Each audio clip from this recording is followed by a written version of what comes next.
সে প্রথম প্রেম আমার রূপাঞ্জনা। পর্ব ৩১। লেখিকা মেহেরুন্নিসা মিমি। জ্বরে অচেতন হয়ে জাবির বিছানায় পড়ে আছে ২ দিন যাবৎ। টানা বৃষ্টিতে ২ ঘণ্টা বাইক চালিয়ে তার নিউমোনিয়া বেঁধে গেছে। সেদিন রাতেই হু হু করে জ্বর নেমে এসেছিল। মাঝরাতে জ্বরের প্রকোপে চেতনা ছিল না তার। সকালে কোনোরকম সবার নজর বাঁচিয়ে রুমে এসে রূপের পাশে শুয়ে পড়েছিল আবার। তাকে ওই রুমে কেউ দেখে ফেললে ঝামেলাটা রূপের উপর দিয়ে যাবে, সে জানে। কিন্তু রূপেরই কারণে নিজেকে হাজার ঘাত সইতে হলেও রূপের কোনো প্রকার কষ্ট চায় না সে, হোক সেটা মৌখিক বা শারীরিক। সারা দিনও সে আর উঠল না, অফিসে গেল না। বাড়ির সকলের দুশ্চিন্তায় তার কামরা ঘেরাও করে বসে রইল। রূপের আতঙ্কে দিশেহারা অবস্থা। রাজিয়া বেগম বারবার ওর দিকে যেই কঠিন রুক্ষ দৃষ্টিতে তাপাচ্ছিলেন, তাতে ওর বুঝতে বাকি নেই বড়সড় ঝড় বইবে ওর উপর দিয়ে। জাবির যখন বিড়াল নিয়ে ফিরে আসে, তখন রাজিয়া বেগমের চোখে সেটা ঠিকই ধরা পড়েছিল। বিষয়টা জাবির লুকাতেও চেয়েও পারেনি। এই খবর যদি নাদিরা বেগম জানতে পারেন, তাহলে রূপকে ছোটখাটো একটা টর্নেডোর ওপর দিয়ে যেতে হবে। জাবিরকে দুপুরের দিকে হাসপাতালে নেওয়া হলো, তার অচেতন অবস্থায়। ডাক্তার জানালো পূর্বের মতোই সেকেন্ডারি ব্যাকটেরিয়াল নিউমোনিয়াতে আবারও আক্রান্ত হয়েছে জাবির। স্কুলে পড়াকালীন সর্বপ্রথম এই সমস্যায় পতিত হয়েছিল সে, তারপর দীর্ঘমেয়াদী চিকিৎসার পর সুস্থ ছিল। এর জন্য তাকে অত্যন্ত সাবধান ও সতর্ক থাকতে হয় অনেক কিছু থেকে, বিশেষ করে অ্যাজমার উৎস থেকে। আর সেটার মূল উৎস হচ্ছে ঠান্ডা জাতীয় খাবার বা ঠান্ডা আবহাওয়া। সেই জায়গায় দীর্ঘ সময় বৃষ্টিতে ভিজা তার জন্য এক প্রকার মৃত্যু ফাঁদই বলা যায়। হাসপাতালে একদিন অ্যাডমিট রেখে পরদিন বাসায় আনা হলো জাবিরকে। এর আগে তার হুঁশ ফিরেছে খানিকটা। নিজেকে হাসপাতালে আবিষ্কার করে ক্লান্তির দীর্ঘশ্বাস ফেলেছে সে। এই অবস্থার উৎস মনে পড়তেই অসহ্য লাগল তার। সবার মাঝে একবারের জন্য রূপকে দেখতে পায়নি হাসপাতালে। বাসায় ফেরার পর মেডিসিনের প্রভাবে প্রায় একদিন একরাত সম্পূর্ণ ঘুমিয়েই কাটিয়েছে সে। এর মধ্যেই মা চাচি মিলে কোনো রকমে খাবার আর ওষুধ খাইয়েছেন। ইনহেলার দেওয়া হচ্ছে কড়া নিয়ম করে। প্রায় সারাক্ষণই আফিয়া বেগম তার পাশেই থাকছেন। বহুদিন পর জাবির এভাবে একটানা কাজকর্মহীন বাড়িতে কাটাচ্ছে। অবসর বসে থাকা তার ধাঁচ থেকে বিদায় নিয়েছে কৈশোর পেরোনোর পর থেকেই। এমনকি বিয়ের পরও এতগুলো দিন অবসরবিহীন কাটিয়েছে সে। 2 দিন পর যখন পুরোপুরি ঘুম কেটে সে সজাগ হল, তখন মধ্য দুপুর। দুর্বল ঘুম ঘুম চোখ মেলে জাবির দেখল মাত্রই রুমে এসেছে ইশতিয়াক চৌধুরী। আফিয়া আর রাজিয়া বেগম বসে আছেন আরও আগে থেকেই। বাবাকে দেখে উঠে বসল জাবির। ইশতিয়াক সাহেব পাশের চেয়ারে বসে শ্রাগ করলেন। একে তো দীর্ঘদিন বিরতিহীন কাজের প্রেসারে ছিলি, তার উপর অবুঝের মতো কাণ্ডকারখানা করে অসুস্থ হয়েছিস। বয়স বাড়ছে, এবার একটু জেদটা কমিয়ে আন। দ্রুত সুস্থ হাত দোয়া করি। জাবির চুপচাপ শুধু মাথা নাড়ল ঈষৎ। ইশতিয়াক সাহেব চলে গেলেন। যা বলেছেন আজ তাই বিশাল কিছু, এর বেশি কিছু বলার কথা ভাবেনও না সে। নিজেকে নিয়ে অভিযোগ শোনা জাবির জানের বিষ। ইশতিয়াক চৌধুরী চলে গেলে আফিয়া বেগম জাবিরকে ফ্রেশ হতে বললেন। তার জন্য খাবার আনবেন বলে তিনিও ব্যস্ত পায়ে চলে গেলেন। শুধু বসে রইলেন রাজিয়া বেগম। তিনি জাবিরকে আর কি শাসন করবেন? লজ্জায় নিজেরই মাথা কাটা যাচ্ছে ছেলেটার সামনে। ওনার নিজেরই ভাগ্নি এমন অমূলক কর্মকাণ্ড করে প্রতিনিয়ত ছেলেটাকে ভোগায়। মাঝে মাঝে রাজিয়া বেগম অবাক হন, কি করে এত প্রসহ্য দেয় জাবির রূপকে। এত ভালোবাসা সে কি করে ধারণ করেছে রূপের জন্য। অথচ মাথামোটা ফাজিল মেয়েটা আজও নির্বোধের মতো আচরণ করে চলেছে। কদর করতে শিখেনি জাবিরের ভালোবাসার। বরং ও তো বুঝতেই চায় না জাবির ওকে নিয়ে কি ফিল করে।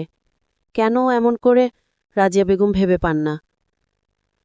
কতবার আলাপে ডেকে সঙ্গোপনে কোমল করে বুঝিয়েছেন, চুপচাপ বাধ্যের মতো শুনেছে ঠিকই, তবুও শুধরায়নি। মধ্যরাতে উনি ঠিকই টের পেয়েছেন জাবির অন্য রুমে শুয়েছেন।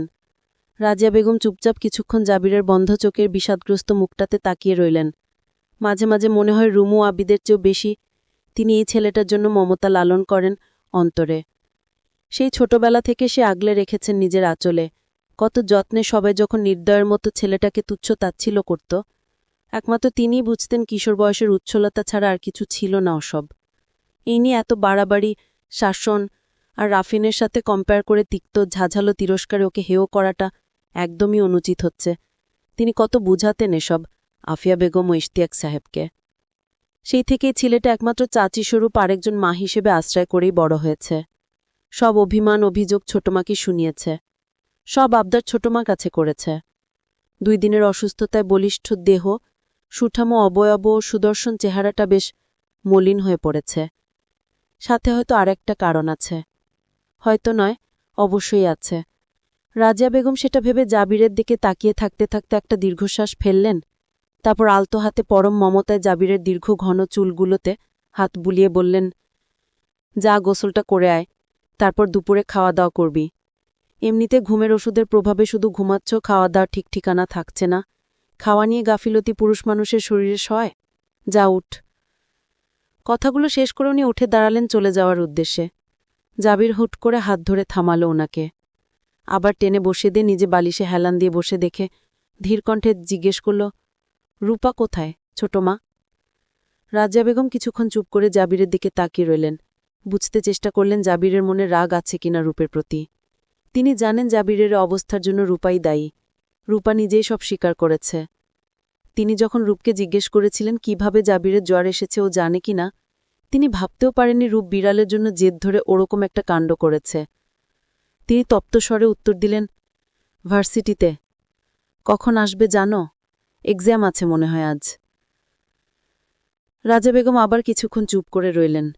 জাবিরের কথা জানি না, কিন্তু ওনার নিজের মনে অনেক রাগ। রূপকে উনি এতটা ইম্যাচুর ভাবেননি।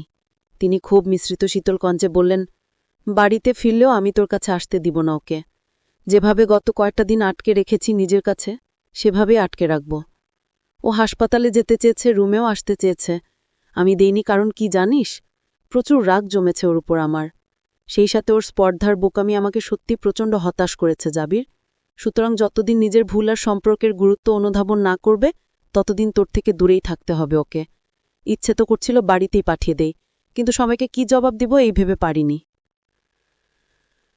জাবির বুঝতে পারল ছোটমা সব জানে। সে অনুধাবন করতে পারল ওনার আহত চিত্তের অভিযোগগুলো। তবুও দৃঢ় গলায় বলল সে, ভার্সিটি থেকে ফিরার সাথে সাথে ওকে যেন আমার রুমে দেখি ছোটমা। জাবিরার কথাটা এক প্রকার হুমকির মতো শোনাল রাজিয়া বেগমের কাছে। তিনি ভ্রু কুচকে বিরক্ত হয়ে বললেন, ওর শাস্তি হওয়া প্রয়োজন জাবির? ওর প্রতি তোর এত আবেগ অনুভূতি, ও কিছুই বুঝে না এখনো। ওকে বোঝাতে হবে। আমি ভাবতেও পারিনি তোর প্রতি ওর এত অবজ্ঞা। ওর খালা হিসেবে তোর সামনে আমারই লজ্জা লাগছে জানিস। জাবির আগের মতোই দৃঢ় শক্ত গলায় বলল, এত নিরাশ হচ্ছ কেন? সময় দাও, ঠিক হয়ে যাবে। আর আমার কাছে আসতে চেয়েছে যখন, বাধা দেওয়াটা ঠিক হয়নি তোমার। তোকে দেখার জন্য তরপালে যদি একটু বোধ হয়, অনুধাবন হয় নির্বোধটার, এই আশায় বাধা দিয়েছি। ওর সাথে এটাই করা উচিত নয় কি? জাবির কিছু বলল না, মনে মনে ভাবল, উচিতে, তবে উচিত কাজ আমি করি কম। সে আনমনে তাকিয়ে রইল বারান্দার দরজা দিয়ে বাইরে। রাজিয়া বেগম হার মানলেন। জাবিরের কথার পরও যদি নিজের মতামত খাটিয়ে চলেন, তাহলে বিষয়টা ভালো হবে না। তিনি তো আর সম্পর্কটা ফেস্তে যাক চান না। অগত্যা নিঃশ্বাস ফেলে বললেন, আচ্ছা, আসলে পাঠাবো আমি। এখন উঠে সাবান নিয়ে নে, খাবার নিয়ে আসছি। রাজিয়া বেগম যেতে যেতে ভাবলেন, কতটা বোকা হলে রূপ এমন একটা মানুষকে উপেক্ষা করতে পারে। যেখানে রাগ করার কথা সেখানে ছেলেটা বরং ওকে বারবার স্পেস দিয়ে যাচ্ছে, ওর কথাই ভেবে যাচ্ছে। রাগের মধ্যেও রূপের সৌভাগ্য দেখে তিনি মনে মনে প্রশান্তি অনুভব করলেন।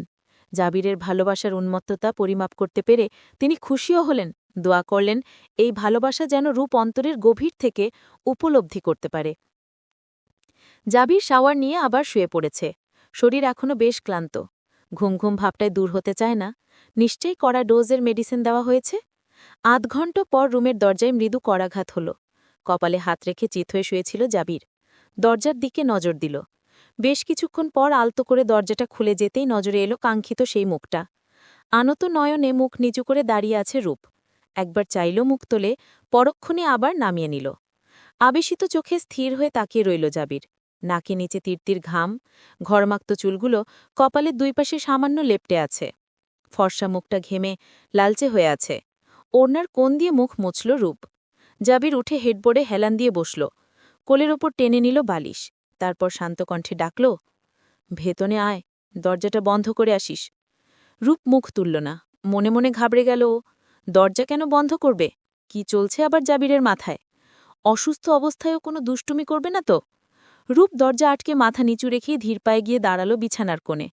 জাবির আবারও ডাকল, আমার জ্বর হয়েছে, ছোঁয়াচে ইনফ্লুয়েঞ্জা নয়, কাছে আয়। জাবিরের এমন তীর্যক কথায় রূপের গলা শুকিয়ে গেল, কপালের ঘাম বেড়ে গেল। ও ত্রস্ত পায়ে আরেকটু এগিয়ে জাবিরের সামনে দাঁড়াল। জাবির বলল, বসার জন্য আবেদন করতে হবে। রূপ চুপচাপ বসে পড়ল তার সামনে। একদৃষ্টিতে তাকিয়ে থাকা জাবির এতক্ষণে চোখ সরাল। রিমোট হাতে নিয়ে এসি চালু করে সর্বনিম্নে নামিয়ে দিল টেম্পারেচার। এতক্ষণে রূপ বুঝল দরজা বন্ধ করার উদ্দেশ্য, কিন্তু ও বিচলিত হল। স্তিমিত কণ্ঠে বলল, এসি অন করলেন কেন? আপনার শরীর খারাপ হয়ে যাবে তো আবার। মোহময় দৃষ্টিতে তাকিয়ে থাকা জাবিরের ঠোঁটে ফুটল সূক্ষ্ম হাসি। কিছুটা তিরস্কারের স্বরে সে বলল, আমার অসুস্থতা নিয়েও ভাবিস তুই? আমার ভালো মন্দতে কিছু যায় আসে তোর? জাবিরের এমন কষ্টদায়ক কথায় রূপের বুক ফেটে এলো। এভাবে কেন কথা বলছে সে? মানুষ আসলে ঠিকই বলে, কারো কাছ থেকে সবসময় ভালোবাসাময় কথা শুনে অভ্যস্ত হয়ে পড়লে তার সামান্য রাগান্বিত কথাও বিশাল ওজনদার ঠেকে হৃদয়ে। রূপের গাল বেয়ে নেমে গেল উষ্ণ জলধারা। মাথা নিচু রেখেই ফুপিয়ে উঠল। ঠোঁট চেপে কান্না রোধ করার চেষ্টা করতে লাগল। জাবির শান্ত নমনীয় স্বরে জিজ্ঞেস করল, কাঁদছিস কেন? এইটুকু কথাতেই যেন রূপের কান্নার বাঁধ ভেঙে গেল। উপচে পড়া কান্নাগুলো দমাতে না পেরে হেঁচকি তুলল। কাঁদতে কাঁদতে বলল, আমি সরি জাবির ভাইয়া, আমি বুঝতে পারিনি এমনটা হয়ে যাবে। তখন আমার রাগে মাথা কাজ করছিল না, আপনি আমাকে ক্ষমা করে দিন। জাবির শান্ত চোখে তাকিয়ে রইল ক্রন্দনরতা পেয়সীর মুখে। একটা জিনিস সে আগেও লক্ষ্য করেছে, সামান্য কান্নাতেই রূপের ঠোঁট দুটো লাল হয়ে যায়, ফুলেও যায়। বেশি কাঁদলে নাকের ডগাও লাল হয়, সাথে গালও। ফর্সা চামড়ায় সেই লালচে ভাব দেখতে পৃথিবীর সবচেয়ে আবেদনময় বস্তু মনে হয় জাবিরের চোখে। সে আবিষ্টের মতো চেয়ে রইল কেবল। ঝিমুনিতে ফাঁকা হয়ে থাকা মাথাটা এই মোহনীয় দৃশ্য দেখে পুরোপুরি শূন্য হয়ে গেল। ইচ্ছে করছে পৃথিবীর সর্বশ্রেষ্ঠ পদ্ধতিতে কান্না থামায় রূপসীর। নিজের অবাধ্য ওষ্ঠদ্বয় দিয়ে চেপে ধরে থামিয়ে দেয় কান্নারতা ঠুঁটের কম্পন। কিছুক্ষণ পর রূপের ফোপানিতে সম্বিত ফিরে পেল সে। ত্রস্ত ভঙ্গিতে দ্রুত চোখ সরিয়ে নিল। তারপর আবার ফিরে শান্তস্বরে জিজ্ঞেস করল, ছোট মা বেশি বকেছে? রূপ উপর নিচ মাথা নেড়ে ভাঙা গলায় বলল, অনেক। জাবির পুনরায় জিজ্ঞেস করল, কড়া কথা বলেছে খুব? আর রক্তিম চোখ দুটো তুলে জাবিরের দিকে চাইল রূপ। কান্নার দমকে কম্পিত ওষ্ঠজোড়া কামড়ে ধরে রাখল। তারপর আবার মুখ নামিয়ে নিল। কিছু বলল না। জাবির চোখ সরাচ্ছে না এক মুহূর্তের জন্য। ঠোঁট কামড়ে ধরা দৃশ্যটা দেখে অসুস্থতার মধ্যেও নিজেকে ঠিক রাখা যাচ্ছে না। দীর্ঘশ্বাস ফেলে রূপের একটা হাত নিজের হাতের মুঠোয় নিল সে। কোমল স্বরে বলল, আমাকে অসুস্থ দেখে অতিরিক্ত দুশ্চিন্তায় তোর সাথে অমন করে ফেলেছে। আফটার অল আমাকে যতটা ভালোবাসে তোকেও ততটাই ভালোবাসে ছোট মা। Don't take it that much serious রূপ।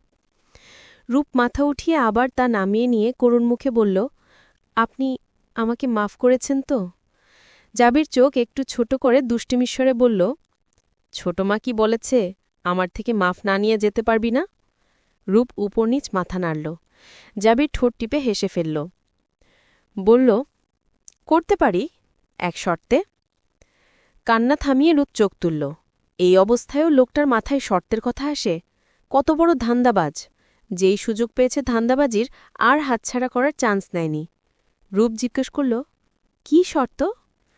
জাবির একটু নড়ে বসে বলল, পরে বলবো, আপাতত মাফ করলাম। এখন বল, খেয়েছিস কিছু? রূপ ভ্রু ঈষৎ কুচকে কিছুক্ষণ চুপ করে তাকিয়ে রইল। তারপর মুখ সরিয়ে বলল, না, মাত্রই এসেছি। জাবির ওর হাত টেনে ধরে বলল, চল তাহলে। রূপ তড়িঘড়ি করে বলল, আপনি নিচে যাবেন? আন্টি তো মা তো বলল আপনার খাবার রুমে নিয়ে আসবে। জাবির কিছু একটা ভেবে আবার বসে পড়ল বিছানায়। মিনিট খানেকের পরেই আফিয়া বেগম খাবার নিয়ে ঢুকলেন। জাবিরকে জিজ্ঞেস করলেন, খাইয়ে দেই? জাবির মাথা নেড়ে টেবিলে ইশারা করে বলল, রেখে যাও, আমি খাচ্ছি। আফিয়া বেগম বের হয়ে যেতেই জাবির রূপকে বলে উঠল, খাইয়ে দে। চমকে উঠে তাকাল রূপ। মাকে নিষেধ করে ওকে বলছে খাইয়ে দিতে? কিন্তু কিছু করার নেই, তাই ও হাত ধুয়ে এসে সত্যিই খাইয়ে দিতে বসল জাবিরকে। আজ আর কোনো পাগলামি বা বাচ্চামি করল না। রাগও হল না রূপ। এই দুদিনে রাজিয়া বেগম ভালোমন্দ মিলিয়ে কম কথা শোনাননি আর বোঝাননি ওকে। ওনাকে জাবিরের জন্য রূপের কাণ্ডে এত ব্যথিত হতে দেখে রূপ প্রচুর লজ্জিত হয়েছে। খাওয়ানোর সময় রূপ একবারও জাবিরের মুখের দিকে তাকাল না। লজ্জা ও সংকোচে আরক্তিম হয়ে উঠছিল ওর মুখমণ্ডল। অথচ ওদিকে জাবির একটা মুহূর্তের জন্য নজর সরায়নি ওর মুখ থেকে। পলকও ফেলেছে স্বল্প। অন্যরকম অভিব্যক্তির এক রূপ কেড়ে আজ তার নেত্রদয় যেন পৃথিবীর সর্বোচ্চ সার্থকতা অর্জন করল। চোখ ফেরাল না, কারণ এই অপার্থিব রূপ ও নমনীয় মুখশ্রুতি সহজে দেখতে পাওয়া যায় না। খাওয়ানোর শেষের রূপ ওষুধগুলোও বুঝে নিয়ে হাতে তুলে দিল। তারপর একবার কাপা হাতটা জাবিরের কপালে রেখে জ্বরও চেক করল। জাবিরের মনে হলো শুধু শুধু হাসপাতাল আর ওষুধপত্র নিয়ে মাথামাতি করেছে সবাই, তার চেয়ে বরং রূপ যদি শুরুতেই এসেই যত্নটা করত, সে সেকেন্ডে সুস্থ হয়ে যেত, যেমনটা এখন হয়ে গেছে। চলবে। সে প্রথম প্রেম আমার রূপাঞ্জনা পর্ব ৩২, লেখিকা মেহেরুন্নিসা মিমি। জাবিরাজ দুপুরের পরপরই রূপকে ভার্সিটি থেকে নিতে চলে এলো। খানিক আগেই ফোন করে জেনেছে কটায় ক্লাস শেষ হবে। রূপ চৈতির সাথে কথাবার্তা বলতে বলতে গেট থেকে বের হয়ে দেখল জাবির বাইকে বসে ফোনে কথা বলছে, যার ফলে হেলমেটটা খুলে রাখতে হয়েছে। চৈতির দৃষ্টি জাবিরের ওপর পড়তেই ও রূপকে খোঁচা দিয়ে দুষ্টু স্বরে বলল, তুই আমার ভাইটাকে বিয়ে করে নিলে আমার কত উপকারী না হতো। এই হ্যান্ডসামটাকে আমি লাইন মারার সুযোগ পেতাম। রূপ আঁতকে উঠে চোখ রসগোল্লা করে হাঁ হয়ে বলল, তুই এখনো এসব বলছিস? রূপ চোখ রাঙিয়ে তাকাতেই চৈতি দাঁত কেলিয়ে অসহায়ের ভান করে বলল, না করেও খারাপ করিসনি, আমার ভাই তোর হ্যান্ডসামের পাশে চুনোপুটিও নয়। রূপ রাগী ভাব ছেড়ে খিলখিল করে হেসে উঠে বলল, এত হ্যান্ডসাম লাগে নাকি তোর কাছে? চল তাহলে তোকে লাইন করিয়ে দিই। বলতে বলতে ও হেসে ঢলে পড়তেই চৈতিও হেসে উঠে এক পাশ থেকে ওকে জড়িয়ে ধরে বলল, then we are শোতিন্স from now. এদিকে ওদের ঢলাঢলি দেখে বিরক্তি চাপতে পারছে না জাবি। সে কথা শেষ করে কখন থেকে অপেক্ষা করছে, আর ওরা কিনা দাঁড়িয়ে দাঁড়িয়ে আড্ডা দিতেই ব্যস্ত। সে জোরে জোরে গিয়ার দিতেই চমকে উঠে রূপ দ্রুত এগিয়ে এলো চৈতিকে বিদায় জানিয়ে। চুপচাপ জাবিরকে ধরে উঠে বসতেই সে নিজে হেলমেট পরে রূপের দিকেও এগিয়ে দিল একটা। বিরক্ত ভঙ্গিতে মুখ ফিরে সেটা ফিরিয়ে দিল রূপ। জাবির ধমকে বলল, কেস খাওয়াতে চাস? নিজের জানের মায়া না থাকলে আমারটার তো কর অন্তত। রূপ ভ্যাংচালো, তবুও পড়ল না হেলমেট। অগত জাবির সেটা রেখে দিয়ে বাইক স্টার্ট করল। পথিমধ্যে সে খানিকটা কুটিলতা মিশ্রিত স্বরে বলল, তোর এই বান্ধবী চৈতি না মৈতি? ও মেয়ে না হয়ে ছেলে হলে এতক্ষণে আমার হাতে খুন হয়ে আজিমপুর কবরস্থানে শান্তিতে ঘুমিয়ে থাকত। রূপ টাসকি খেয়ে চোখ বড় করে চেঁচিয়ে উঠল, হোয়াট? কি করেছে ও? সারাক্ষণ কেন অন্যের বউয়ের গায়ে ঢলতে হবে? কেমন অভ্যেস এসব? জেন্ডারজনিত ঝামেলা আছে নাকি? রূপ একটু ফোঁস করে চোখ ছোট করে বিরক্ত কণ্ঠে বলল, অন্যের বউ আবার কি? আমি ওর ফ্রেন্ড না। ও তো ছেলে না যে এতে কোনো আপত্তিকর কিছু থাকবে। ছেলে হলে কি আমি ওর ধারে কাছেও ঘেঁষতাম এইভাবে? সেটাই তো বললাম, ছেলে নয় বলে বেঁচেছে। রূপ হাল ছেড়ে এই উদ্ভট অযৌক্তিক কথাবার্তায় মনোযোগ দিল না আর। লোকটার মাথা ঠিক নেই ও ভালোই জানে। ফুরফুরে হাওয়া উপভোগ করতে করতে রূপ সারা রাস্তায় গুনগুন করল। জাবির সেটা লক্ষ্য করে একসময় আর না পেরে বলেই ফেলল, আমার নিরীহ জানটার পিছনে এমন আদা জল ছেয়ে পড়লি কেন তুই? আমি মরলে তোকে রেখে কবরে যাব ভাবিস না কিন্তু। রূপ উৎফুল্ল চিত্তে আনন্দ নিয়ে উপভোগ করছিল ফাঁকা রাস্তার রাইডিং। হুট করে এমন উদ্ভট কথায় গুনগুন থামিয়ে অতিষ্ঠ দৃষ্টিতে চেয়ে গর্জে উঠল, কথা না ফেনিয়ে সোজাসুজি বলতে পারেন না? জাবির শান্তস্বরে বলল, তোকে কনসাল্টের ব্যবস্থা করে দিব চৌধুরী বাড়ির আঙিনায়। যত ইচ্ছা গাবি গলা ফাটিয়ে, তবুও এখন আমাকে ডিস্ট্র্যাক্ট করে অল্প বয়সে মরণের ঘণ্টাটা বাজিয়ে দিস না দয়া করে। শান্তস্বরে বলার ভান করলেও তার কণ্ঠে যে রূপকে রাগানোর পূর্ণ উদ্যম ছিল তা না বুঝার কোনো কারণ নেই। রূপ নাক ফুলিয়ে জাবিরের কাঁধে রাখা হাতটা খামচে ধরল। তাকে ব্যথা দেওয়াটাই মূল উদ্দেশ্য ছিল, অথচ জাবিরেতে নড়লও না সামান্য। রূপ ঝাপটা দিয়ে মুখ সরিয়ে নিল। বাড়ি পৌঁছে ওরা বাইক নিয়ে গেট পার হওয়ার সময় দারোয়ান মাজেদ চেঁচিয়ে উঠল, রূপাপা, আপনার ওড়না টেনে বসেন, চাকায় চলে যাচ্ছে। রূপ জাবিরকে থামতে বলে মাজেদের দিকে বিরক্ত ভঙ্গিতে চেয়ে বলল, রূপাপারটা কি মাজেদ ভাই? কতবার বলেছি হয় শুধু রূপ বলুন নয়তো শুধু আপা বলুন, রূপাপা বললে কেমন শোনা যায়?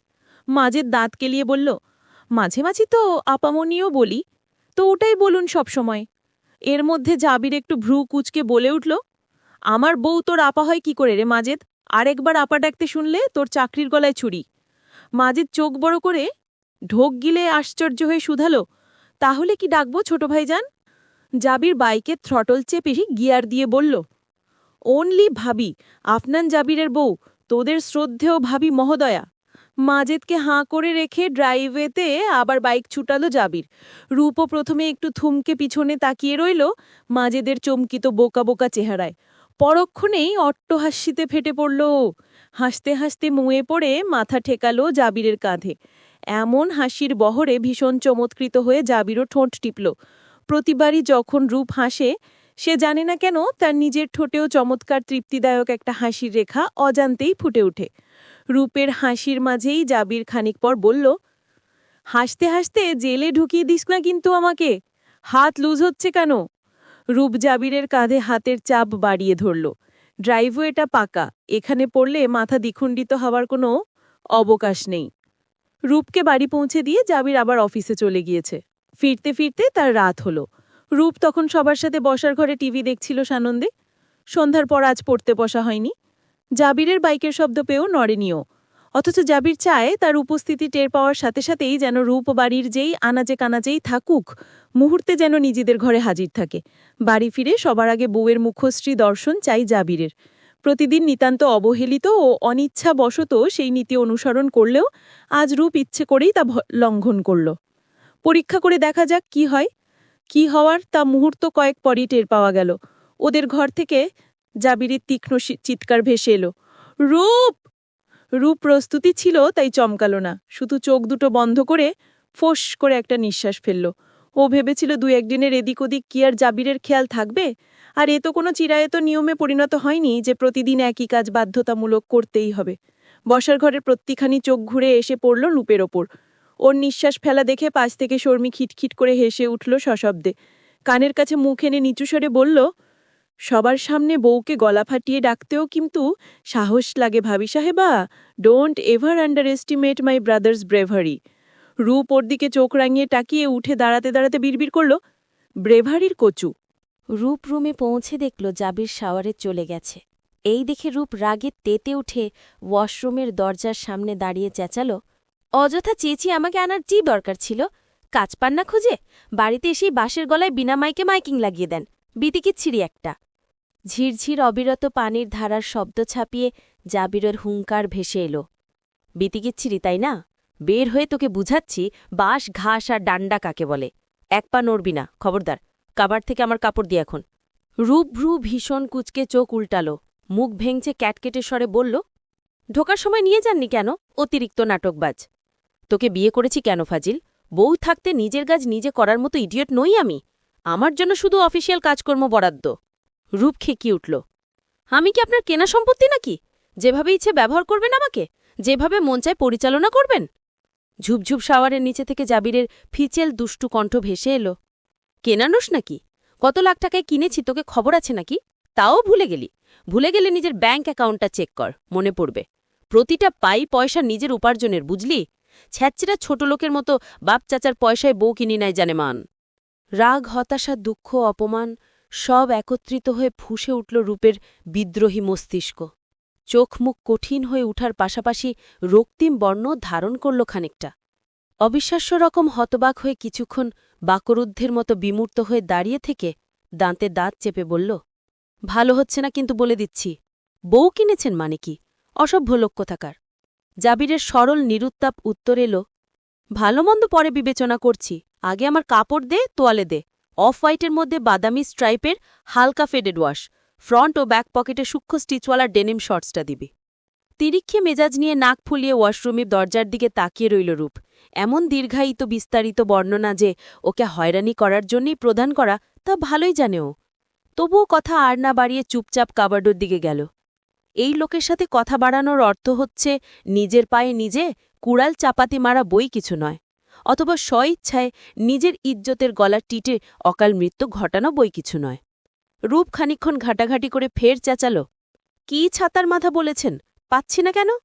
জাবির ওয়াশরুম থেকে ধমকের সুরে চেঁচাল, আজ রাতের ডিনার থেকেই ছোট মাছ খাওয়া ধরবি তুই। প্রতিবেলায় আবশ্যকের উপর মহা অনিবার্য এবং অবধারিতভাবে খাবি। মিস হলে চড়িয়ে দাঁত সব কটা নড়িয়ে ফেলব। অকালে কানা হওয়া বউ দিয়ে পাশা খেলব নাকি? সামনেই রাখা আছে, তবুও তার চোখে দৃশ্যমান হয় না। রূপ কাঁদো কাঁদো করুণ স্বরে চেঁচাল, আপনি খারাপ এটা জানতাম, কিন্তু এত খারাপ, এই লেভেলের খারাপ আমি আগে ঘুণাক্ষরেও ভাবিনি। জাবিরের ফিচের শয়তানি কণ্ঠের নাটকীয় স্বর ভেসে এলো। আমিও ভাবিনি, বিশ্বাস কর জান। ধৈর্যচ্যুত হয়ে রূপের হাঁটু ভেঙে আসতে চাইল। ও চোখ বন্ধ করে ফোঁস করে একটা নিঃশ্বাস ফেলে হজম করে নিল বিতৃষ্ণাদায়ক কথাগুলো। বেশিরভাগ সময় চেষ্টা করে জাবিরের উদ্ভট কথাবার্তা এড়িয়ে যেতে। পাগলের পাগলামিতে সাড়া দিলে নাকি পাগলের পাগলামি আরও উত্তাল হয়।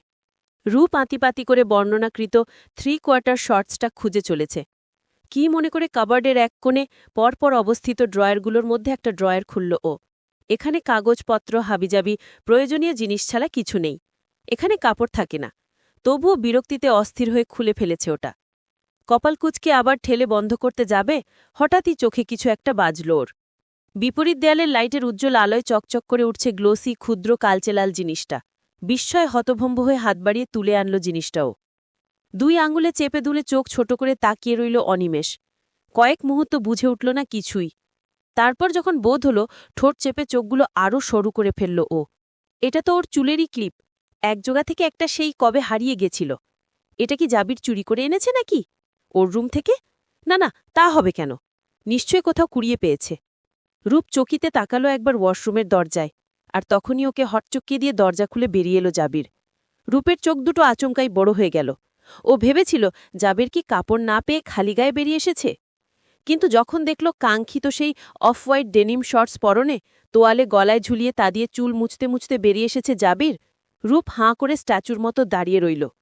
চোখ দুটো সরু ও অসরল করে, মুখ শক্ত করে তাকিয়ে খেপে উঠে বলল, কাপড় তোয়ালে সব নিয়ে গিয়েও এতক্ষণ আমাকে অযথা হয়রানি করছিলেন? হাঁ, স্টুপিড। জাবির চুল মুছতে মুছতে টি শার্ট নেওয়ার জন্য কাবার্ডের দিকে এগিয়ে এসে বলল, তোর মতো ইডিয়েট কিছুই খুঁজে পাবে না জানতাম, তাই আগেই সব নিয়ে গেছি আমি। আফটার অল, আমি খাঁটি সিনসিয়ার পারসন। ভেজা উন্মুক্ত গায়ে জাবির এগিয়ে আসতে কাবার্ডের সামনে থেকে পিছু হটে গেল রূপ। ফর্সা গায়ের পানির ফোঁটা লাইটের আলোয় উজ্জ্বলতা ছড়াচ্ছিল যেন। রূপ চোখ নামিয়ে সরে গেল এক পা। চোখ নামাতেই যখন হাতের জিনিসটার দিকে নজর পড়ল, সব ভুলে আবার মুখ তুলে জিনিসটা জাবিরের চোখের সামনে ধরে সরু চেফে জিজ্ঞেস করল, এটা কি?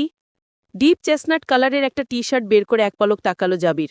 সেটা গায়ে চড়াতে চড়াতে ভাবলেশীন গলায় বলল, নিজের জিনিসও চিনিস না, নাকি সবই ভুলে যাস? ছোট মাছের পাশাপাশি 14 রকমের মিক্সিং বাদাম খাবি আজ থেকে। রূপ তিরস্কার ও জ্বালাময়ী কথায় কান না দিয়ে শক্ত কণ্ঠে শুধল, এটা, এই ক্লিপটা আপনার কাছে কেন? কি করে এলো? জাবিরের একাধারে প্রশ্ন উত্তরের খেলায় হাঁপিয়ে উঠেছে যেন। তোয়ালেটা আবার গলায় জড়িয়ে 2 কদম এগিয়ে দাঁড়াল। তাকে এগিয়ে দেখে পিছিয়ে গেল রূপ। পিঠ ঠেকল দেয়ালে। জাবির আরও এগিয়ে এক হাত দেয়ালে উঠিয়ে ওর চোখের দিকে তীক্ষ্ণ দৃষ্টি মেলে বলল, তোকে যেভাবে এনেছি, এটাও সেভাবে এনেছিলাম। দুজনের গায়ের মাঝখানে 2 ইঞ্চির দূরত্ব হবে বড়জোর। জাবিরের ভেজা স্নিগ্ধ মুখটা এত কাছ থেকে দেখে রূপের দৃষ্টি এলোমেলো হয়ে গেল। সাবারের পর তার চেহারার ক্লান্তি দূর হয়ে মোহনীয় হয়ে উঠেছে। তার গায়ে মাখা কিছু একটার হালকা সুবাস, সাথে শরীরের নিজস্ব গ্রানের প্রখর আভাস, নাক ভেদ করে তীব্রভাবে মাথার স্নায়ুতে আঘাত হানছে রূপের। রূপ দেয়ালের সাথে আরও সিটিয়ে গিয়ে এলোমেলো দৃষ্টিতে জানতে চাইল, কিভাবে এনেছেন আমাকে? বড়শিতে বেঁধে। জাবিরের শান্ত স্বাভাবিক উত্তর শুনে রূপ ভ্রু কুচকি চেঁচে উঠল, হোয়াট? আহা! জাবির ভ্রুদয় সামান্য উঁচু করে ঠোঁটে দুষ্টু হাসি রেখা ফুটিয়ে শব্দটা উচ্চারণ করল। রূপ ভ্রু কুচকে কিছুক্ষণ সেদিকে তাকিয়ে থেকে পরাজিত ভঙ্গিতে বলল, আপনি এত কথা বলতে পারেন, আগে জানতাম না। কি জানতি? বাকপ্রতিবন্ধী ভাবতি? জাবির আবারও ভ্রু নাচিয়ে জিজ্ঞাসা করল। তার কণ্ঠে শয়তানীয় রিতরামির কোনো ঘাটতি দেখতে পাচ্ছে না রূপ। ও শব্দ করে একটা ক্লান্তির নিঃশ্বাস ফেলে জাবিরের বুকে ধাক্কা দিয়ে ধমকে বলল, সরদ না। যত্তসব আজগুবি কথা, ঠোঁটের আগাই প্রস্তুত থাকে, সরুন, ঢুকে যাচ্ছে গায়ের ভিতর, রিডিকিউলাস। রূপ নড়ে উঠলে জাবির বলল, কথা 2 ধরনের মানুষের সাথে বলা যায় বুঝলি। এক হচ্ছে যার সাথে অতীব প্রয়োজন, না বললে চলবেই না। আরেক হচ্ছে যার সাথে কথা বলতে বুকের ভিতর থেকে প্রচুর রুচি ও মাথার ভিতর থেকে প্রচুর তাড়না অনুভব হয়। রূপ ভ্রুকুচকে জিজ্ঞেস করল, সব রুচি আর তাড়না কি আমার জন্যই বরাদ্দ করে রেখেছেন? অন্যদের সাথে তো 2 মিনিটে বসে দেখি না 24 ঘণ্টায়। জাবির কিছু না বলে চুপ করে তাকিয়ে রইল। রূপ আতকে উঠে খেয়াল করল জাবিরের অসংলগ্ন প্রখর দৃষ্টিটা, কথার নরনে মত্ত ওর ঠোঁট দুটার উপর। ব্যাপারটা বুঝে উঠতেই ঠোঁট ঈষৎ চেপে আতঙ্কিত ঢোক গিলল। জাবিরের উত্তরের আশা না করে যান ছুটিয়ে এক পাশ দিয়ে সরে পড়ল। যান প্রাণ একাত্ম করে বই খাতার সাদা কালো জগতে সম্পূর্ণ মনোযোগ ঢেলে রেখেছিল রূপ। নিজে ডিস্ট্র্যাক্ট হওয়া থেকে রক্ষা পেতে ও রূপকে ডিস্টার্ব হওয়া থেকে বাঁচানোর মহৎ উদ্দেশ্যে জাবির স্বইচ্ছায় রুম ছেড়ে ছাদ বারান্দায় চলে গেছে। সে আপাতত অফিসিয়াল ফোন আলাপে অতিমাত্রায় ব্যস্ত। এই ব্যস্ততার ভারেই যেন হঠাৎ তার পিপাসা পেয়ে বসল দুইটি বস্তুর, যার মধ্যে একটি আপাতত অসম্ভব বলে মাথা থেকে ঝেঁটিয়ে তাড়াল, আর অন্যটির জন্য ফোন কাটার অপেক্ষায় ধৈর্য ধারণ করল। কথা শেষে ফোন রেখেই আগে সেই লক্ষ্যে উচ্চ শব্দে রুমের ভিতরে আওয়াজ দিল সে, জানেমান, কফি এনে দে তো। রূপ বইয়ের পৃষ্ঠা থেকে একনিষ্ঠ চোখ দুটো তুলে বারান্দার দরজা দিয়ে তাকাল।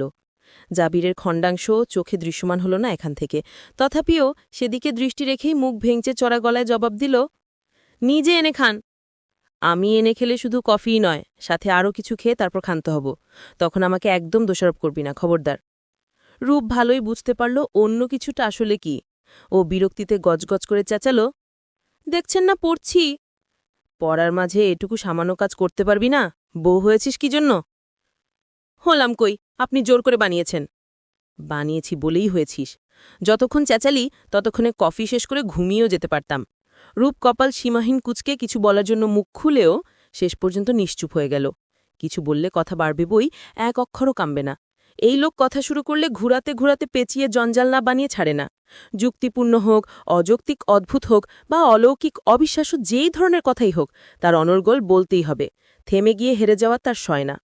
রূপ ঠাস করে বই বন্ধ করে উঠে যেতে যেতে বিড়বিড় করল, কফির কচু খায়। রূপ কফি হাত ছাদের সিঁড়ির দুটোর একটাতে পা রেখে আবার স্তম্ভিত হয়ে দাঁড়াল। ওর হতভম্ব অনরদৃষ্টি জাবিরের উপর নিশ্চল হয়ে আছে।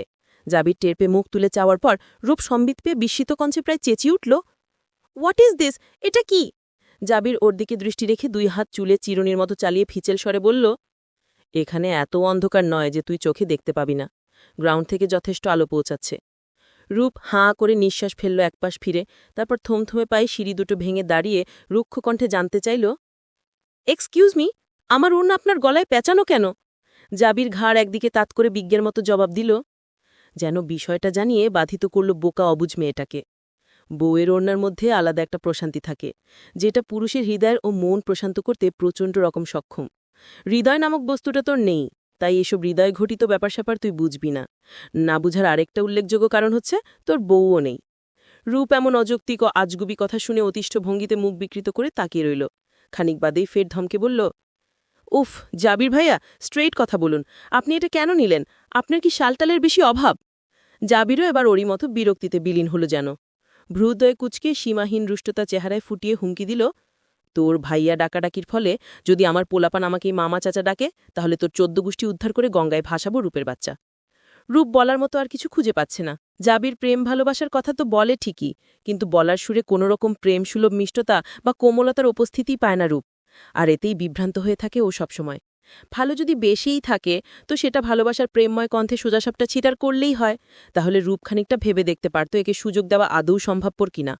রূপকে স্থির দাঁড়িয়ে থাকতে দেখে ওর অলক্ষ্যে সামান্য ঠোঁট টিপল সে। বোকা মেয়েটাকে শয়তানির জালে জব্দ করে কি পরিমাণ মিষ্টি মিষ্টি খুনসুটি বোধহয় জাবির শুধু সেই জানে।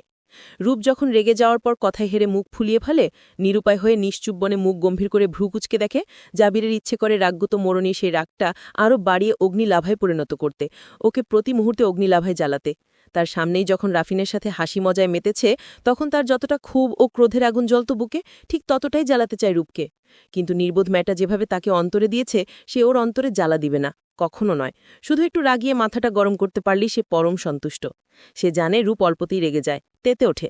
জাবির হঠাৎ মসৃণ গলায় তাড়া দিল, কারেন্টের খাম্বার মতো শটাং দাঁড়িয়ে না থেকে মগটা দে, ঠান্ডা হয়ে গেলে তোকে শুদ্ধ ওভেনে ঢুকাবো। কথার সিঁড়ি দেখে ভ্রুকুচকি এগিয়ে এলো রূপ, কিন্তু পথিমধ্যেই ঘটে গেল অঘটন। কয়েক কদম এগোতেই ধাতব নাকি পাথুরে শক্ত কি একটার সাথে প্রবল হোঁচট খেয়ে নুয়ে গেল। মগ থেকে ছলকে পড়ল কফি। সশব্দে ও শিট উচ্চারণ করে চোখের পলকে প্রায় বাতাসের গতিতে বসা থেকে ছুটে এলো জাবির। ওর দিকে ঝুঁকে পা দেখার চেষ্টা করে দিল রামধমক, কয়দিন পর বাচ্চা কাচ্চাকে হাঁটা শেখানোর দায়িত্ব বহন করবি, অথচ এখনও নিজেই ঠিকমতো হাঁটতে পারে না, ইডিয়ট কোথাকার। রূপ চোখ মুখ কুচকে আহ শব্দ করে পায়ে হাত দিল নুয়ে। তীক্ষ্ণ ব্যথায় চোখ দুটো খিচে বন্ধ করে রেখেছে, অথচ হাত থেকে কফির মগ ছাড়েনি। জাবির ঘাটু ভেঙে বসে পড়েছিল, তা থেকে খানিক সোজা হয়ে চট করে কোলে তুলে নিল রূপকে। আচমকা কোলে নেওয়ায় আরও খানিকটা গরম কফি ছলকে পড়ল রূপের নিজের বুকের উপর। সেটা জাবির লক্ষ্য করতেই ভীষণ চেটে গিয়ে ধমক দিল পুনরায়, এখনও ধরে রেখেছি সেটা, ফেলে এক্ষুনি। রূপ আতকে উঠে বলল, ফেলে দিলে ভেঙে যাবে না মগটা? জাবির ফোঁস করে নিঃশ্বাস ফেলে রুমের দিকে পা বাড়িয়ে বলল, 2,500 টাকার অর্কিড নষ্ট করতে পারি আমি টব ভেঙে, আর ইনি নাকি 2.5 টাকার মগ নিয়ে হাপিতা সে জোড়াচ্ছে। রূপের চোখ দুটো গোল গোল হয়ে গেল বিস্ময়ে। হতবাক সুরে জিজ্ঞেস করল, কোন টব ভাঙলেন আপনি? কখন ভাঙলেন? কেন ভাঙলেন? রূপ ভাবছে আজকের কথা বলেছে। ওর তো ধারণাই নয় এটা বহুদিনই নয়, বরং বহু বছর আগের কথা। জাবির কেবল নিরাজভঙ্গিতে একটা শ্বাস টেনে আবারটা পরিত্যাগ করল। রুমে ঢুকে বিছানায় রূপকে বসিয়ে সে ফ্লোরে আবার ঘাটু ভেঙে বসল। দেখল ওর পায়ের বুড়ো আঙ্গুলের কাছটা ফেটে গিয়ে সামান্য রক্ত বের হয়ে এসেছে। আজও সেদিনের মতো ক্ষত জায়গাটা আলতো করে চেপে ধরল জাবির। মুহূর্তেই রূপ কোকিয়ে উঠে আর্তচিৎকার জুড়ে দিল, উফ, কি করছেন? ছাড়ুন, ব্যথায় মরে যাচ্ছি তো। জাবির শান্ত চোখে ওর দিকে তাকিয়ে হঠাৎ কিছু একটা ভাবল, তারপর হালকা স্বরে বলল, 30 সেকেন্ডের পরেই ছেড়ে দিব। রক ছেঁড়ার মতো সূক্ষ্ম ব্যথায় চোখ মুখ কুচকে রূপ শুনল জাবিরের কথাটা। হুট করে ওর সাথে ঘটল দে যাব, অর্থাৎ এমনই এক ঘটনা পূর্বেও কখনো ঘটেছিল বলে ভ্রম হচ্ছে। মিনিটখানেক পরেই বুঝতে পারল ভ্রম হচ্ছে না, বরং সত্যিই ঘটেছিল এই ঘটনা। আজ আবার সেই ঘটনার পুনরাবৃত্তি ঘটছে, বিশেষ করে সংলাপগুলো। রূপ জাবিরের দিকে চাইতেই দেখল সে প্রশ্নবোধক চাহনি ফুটিয়ে একদৃষ্টিতে ওর দিকেই তাকিয়ে রয়েছে। রূপের সাথে চোখাচোখি হতেই রহস্যময় কণ্ঠে শুধল, মনে পড়েছে। রূপ নির্বিকার ভঙ্গিতে কিছুক্ষণ তাকিয়ে রইল নিঃশব্দে। কোনো অভিব্যক্তিই ফুটল না চেহারায়। খানিক বাদেই তেমনই মসৃণ মুখে অবিশ্বাস্য কণ্ঠে ধীরে ও নিচু স্বরে বলল, সেদিন টপটা আপনি ফেলেছিলেন? তাও ইচ্ছে করে? কথাটা রূপ যেন নিজেকেই শুধল। ওর এখনও বিশ্বাস হতে চায় না জাবির সেই তখন থেকে ওর প্রতি আসক্ত ছিল। তার মানে সে যে খুব সন্তর্পণে ও অস্পষ্টভাবে ভালোবাসার দাবি করে তা অমূলক নয়। ওর বিস্মিত দৃষ্টিতে যেন ব্যাপক আনন্দ পেল জাবির। চোখ দুটোতে গাঢ় আবেশ ফুটিয়ে তেমনই স্ফূর্ত গলায় সে বলল, বহু আগেই আমার ওয়ান্স এভার সরল জীবন ও সুধীর হৃদয়টার তুই শিট করে দিয়েছিস। এই বোধটা এখনো মাথায় ঢোকে না তোর? আজীবন তুই গর্দভী রয়ে যাবি। সে প্রথম প্রেম আমার রূপাঞ্জনা, পর্ব 33। লেখিকা মেহেরুন্নিসা মিমি। অফিস থেকে ফিরতেই আজ জাবিরের সাক্ষাৎ হল স্নেহার সাথে, তাও দরজার সামনেই। স্নেহাকে দেখে সে এমন একটা ভাব করল যেন জলজন্ত মেয়েটা তার নজরে একেবারেই অদৃশ্য। তাকেও দেখতে পাচ্ছে না সে কাউকে। এমন ভাব করেই সে পাশ কাটিয়ে গেল। জাবির একটু এগিয়ে যেতেই স্নেহার আগে ফুঁসে উঠল মুহূর্তের জন্য। পরক্ষণে কি ভেবে একটা দীর্ঘশ্বাস ফেলে পিছন থেকে ডেকে উঠল, এই, তোমার কি সমস্যা আমার সাথে? এমন বিহেভ করো কেন? জাবির আস্তে ধীরে ঘুরল। স্নেহার চোখে শান্ত দৃষ্টি রেখে সে সুবোচ্ছিলের মতো মিষ্টি করে বলল, যথেষ্ট ভালো বিহেভ করি। এর চেয়ে ভালো তো আপনার জামাইও করতে পারবে না। আফটার অল আপনার বিচুটি স্বভাবকে এত সহজে ইগনোর করা তার পক্ষেও সম্ভব নয়, যেটা আমি করি। স্নেহা মুখ শক্ত করে থমথমে স্বরে বলল, জাবির, জাস্ট সম্পর্কের খাতিরে তোমাকে ডেকেছিলাম, তাই বলে যা নয় তা বলার সাহস দেখাবে? আপনার ইডিয়টিক কথাবার্তা ও সম্পর্ক নিয়ে আমার ইন্টারেস্ট নেই। আপনার ডাকাডাকির ফলে যে বউয়ের কাছে যেতে আমার 5 মিনিট লেট হলো, এর জন্য আরেকটু ভালো বিহেভিয়ার আমার থেকে পাওনা হলেন আপনি। সুযোগ হলে সেটা প্রদান করে আপনাকে বাধিত করতে কার্পণ্য করব না। স্নেহা বিরক্তির স্বরে বলল, সবাই সঠিক বলে, অসভ্যতার শীর্ষে তোমার স্থান, বেলেহাজ একটা।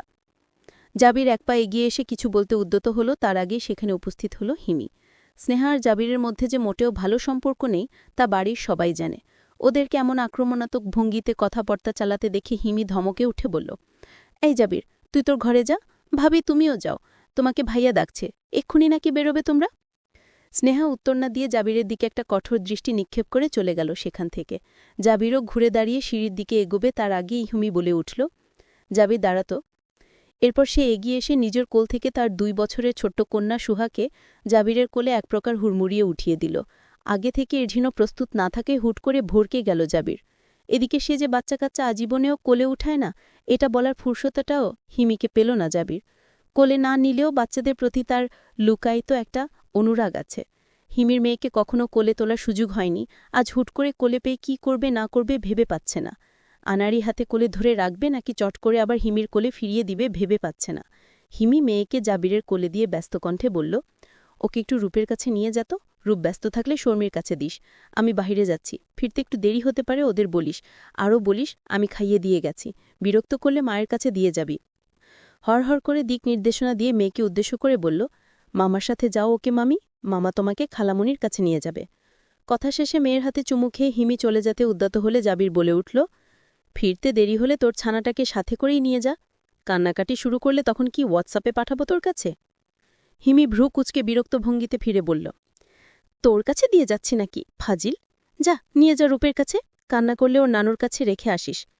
জাবির নির্দোষের ভঙ্গিমায় মাথা হেলিয়ে সিঁড়ি বেয়ে উঠল। সুহার দিকে একবার তাকিয়ে দেখল সে জাবিরের হাতের বাইকের চাবিটার দিকে আগ্রহী চোখে তাকিয়ে আছে। হাতের কাছে পেলেই চট করে মুখে পুড়ে ফেলার আশাতেই হয়তো স্পষ্ট আওয়াজে ডেকে উঠল, মামা। জাবির ওর মতিগতি পর্যবেক্ষণ করে বুঝল ঘটনাটা। সেই সুহার ভুলটা শুদ্ধে দিয়ে বলল, মামা মামি ওসব তোর মায়ের জন্য রাখ, আমাকে শুধু মামা বল, অনলি মামা। যুক্তবর্ণ বানালে কোল থেকে নামিয়ে হাঁটিয়ে নিয়ে যাব তোকে। সুহা তখনও জাবিরের হাতে চাবিতেই তাকিয়েছে করুণ মুখ করে।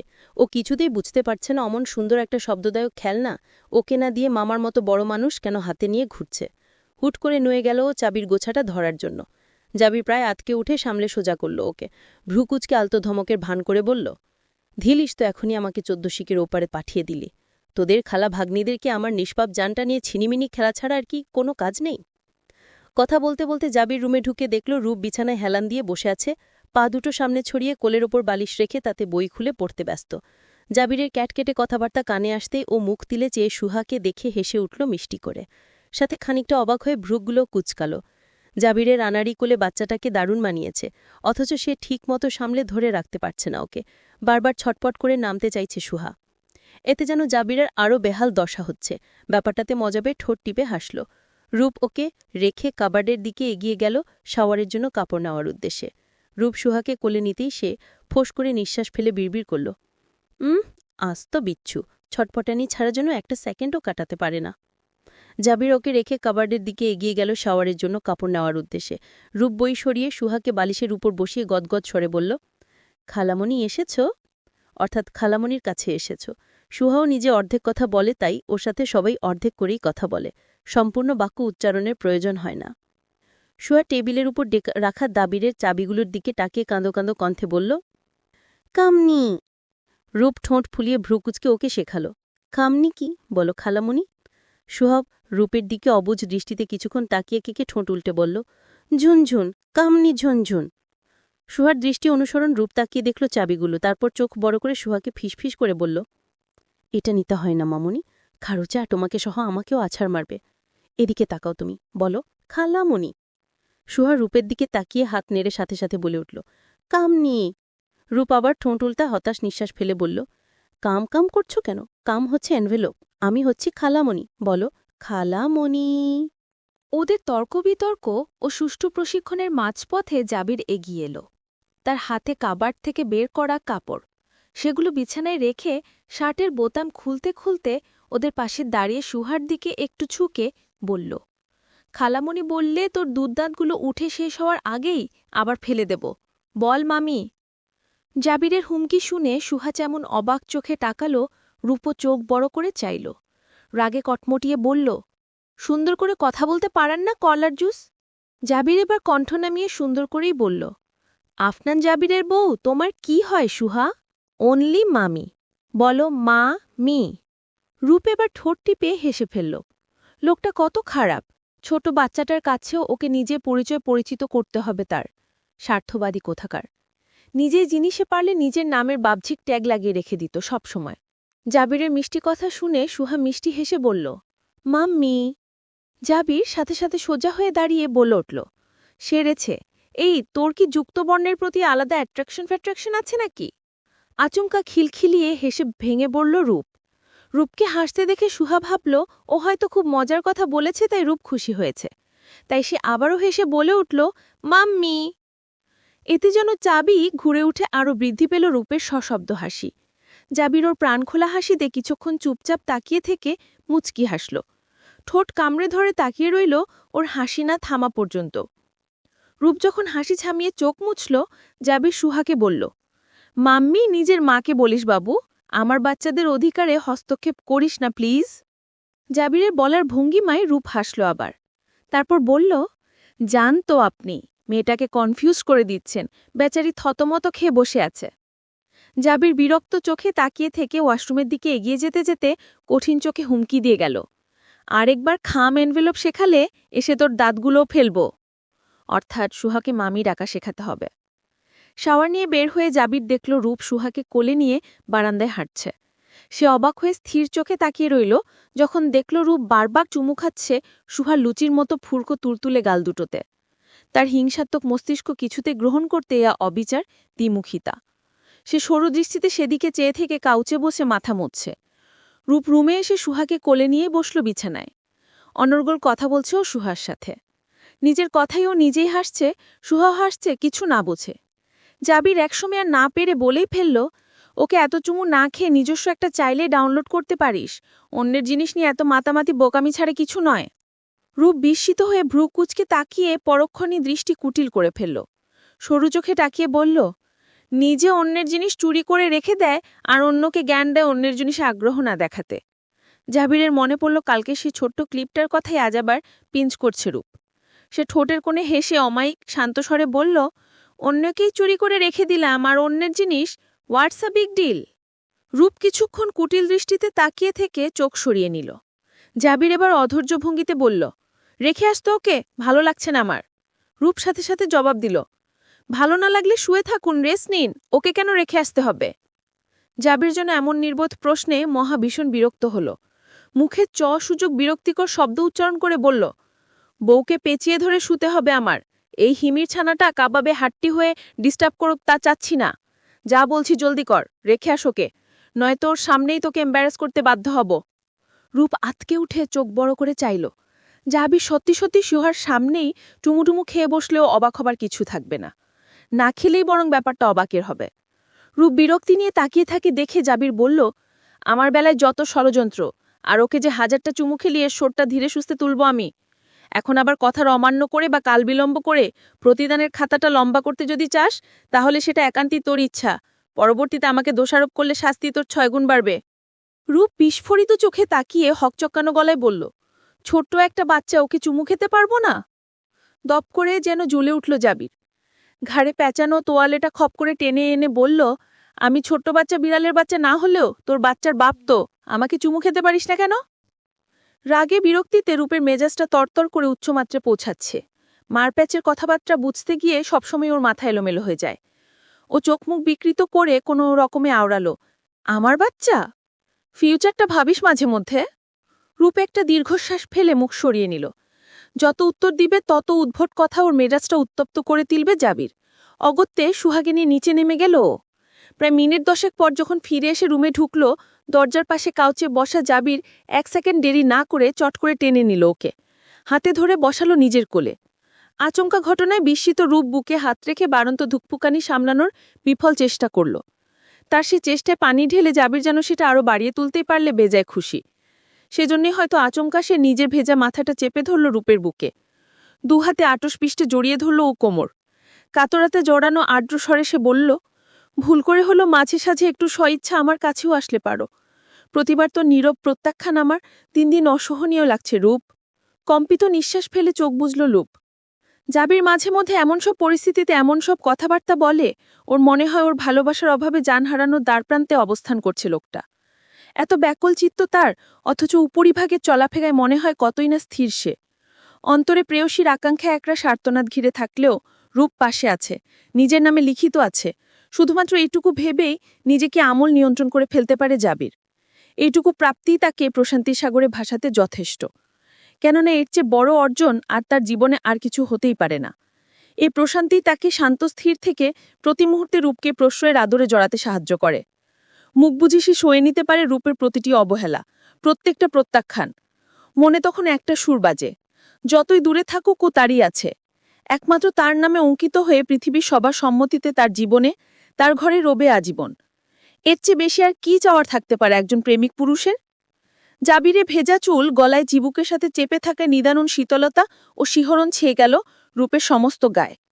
বুকের কাছে জামাটা ভিজে উঠল সামান্য। কিংকর্তব্য বিমূঢ় হয়ে স্ট্যাচুর মতো বসে রইল ও। খানিক পর জাবির গলায় নাক ঘষে তপ্ত নিঃশ্বাস ফেলতেই শরীর ভারশূন্য হয়ে গেল রূপের। অনুভূতি শক্তি লোপ পেয়ে গেল একদম ঝট করে। দুর্বল হাতে ঠেলল একবার জাবিরকে, তারপর আর বাধা দিল না। কাঁধের কাছে শার্টটা খামচে ধরে চুপচাপ চোখ বুজে বসে রইল। অন্য হাতে জাবিরের বাহুতে আলতো করে হাত চেপে রেখে প্রায় নিশ্চল শ্বাসটা একবার টানল লম্বা করে। বুকের ভেতর মনে হচ্ছে অক্সিজেনের প্রচণ্ড ঘাটতি তৈরি হচ্ছে। যত্তসব আজগুবি কথা, ঠোঁটের আগাই প্রস্তুত থাকে, সরুন, ঢুকে যাচ্ছে গায়ের ভিতর, রিডিকিউলাস। রূপ নড়ে উঠলে জাবির বলল, কথা দুই ধরনের মানুষের সাথে বলা যায় বুঝলি। এক হচ্ছে যার সাথে অতীব প্রয়োজন, না বললে চলবেই না। আরেক হচ্ছে যার সাথে কথা বলতে বুকের ভিতর থেকে প্রচুর রুচি ও মাথার ভিতর থেকে প্রচুর তাড়না অনুভব হয়। রূপ ভ্রুকুচকে জিজ্ঞেস করল, সব রুচি আর তাড়না কি আমার জন্যই বরাদ্দ করে রেখেছেন? অন্যদের সাথে তো 2 মিনিটে বসে দেখি না 24 ঘন্টায়। জাবির কিছু না বলে চুপ করে তাকিয়ে রইল। রূপ আতকে উঠে খেয়াল করল জাবিরের অসংলগ্ন প্রখর দৃষ্টিটা, কথার নরনে মত্ত ওর ঠোঁট দুটার উপর। ব্যাপারটা বুঝে উঠতেই ঠোঁট ঈষৎ চেপে আতঙ্কিত ঢোক গিলল। জাবিরের উত্তরের আশা না করে যান ছুটিয়ে এক পাশ দিয়ে সরে পড়ল। যান প্রাণ একাত্ম করে বই খাতার সাদা কালো জগতে সম্পূর্ণ মনোযোগ ঢেলে রেখেছিল রূপ। নিজে ডিস্ট্র্যাক্ট হওয়া থেকে রক্ষা পেতে ও রূপকে ডিস্টার্ব হওয়া থেকে বাঁচানোর মহৎ উদ্দেশ্যে জাবির স্বইচ্ছায় রুম ছেড়ে ছাদ বারান্দায় চলে গেছে। সে আপাতত অফিসিয়াল ফোন আলাপে অতিমাত্রায় ব্যস্ত। এই ব্যস্ততার ভারেই যেন হঠাৎ তার পিপাসা পেয়ে বসল 2টি বস্তুর, যার মধ্যে একটি আপাতত অসম্ভব বলে মাথা থেকে ঝেঁটিয়ে তাড়াল, আর অন্যটির জন্য ফোন কাটার অপেক্ষায় ধৈর্য ধারণ করল। কথা শেষে ফোন রেখেই আগে সেই লক্ষ্যে উচ্চ শব্দের রুমের ভিতর আওয়াজ দিল সে, জানেমান, কফি এনে দে তো। রূপ বইয়ের পৃষ্ঠা থেকে একনিষ্ঠ চোখ দুটো তুলে বারান্দার দরজা দিয়ে তাকাল। জাবিরের খণ্ডাংশ চোখে দৃশ্যমান হল না এখান থেকে, তথাপিও সেদিকে দৃষ্টি রেখেই মুখ ভেঙচে চড়া গলায় জবাব দিল, নিজে এনে খান। আমি এনে খেলে শুধু কফিই নয়, সাথে আরও কিছু খেয়ে তারপর ক্ষান্ত হব। তখন আমাকে একদম দোষারোপ করবি না, খবরদার। রূপ ভালোই বুঝতে পারল অন্য কিছুটা আসলে কি। ও বিরক্তিতে গজগজ করে চেঁচাল, দেখছেন না পড়ছি। পড়ার মাঝে এটুকু সামান্য কাজ করতে পারবি না? বউ হয়েছিস কি জন্য? হলাম কই, আপনি জোর করে বানিয়েছেন। বানিয়েছি বলেই হয়েছিস।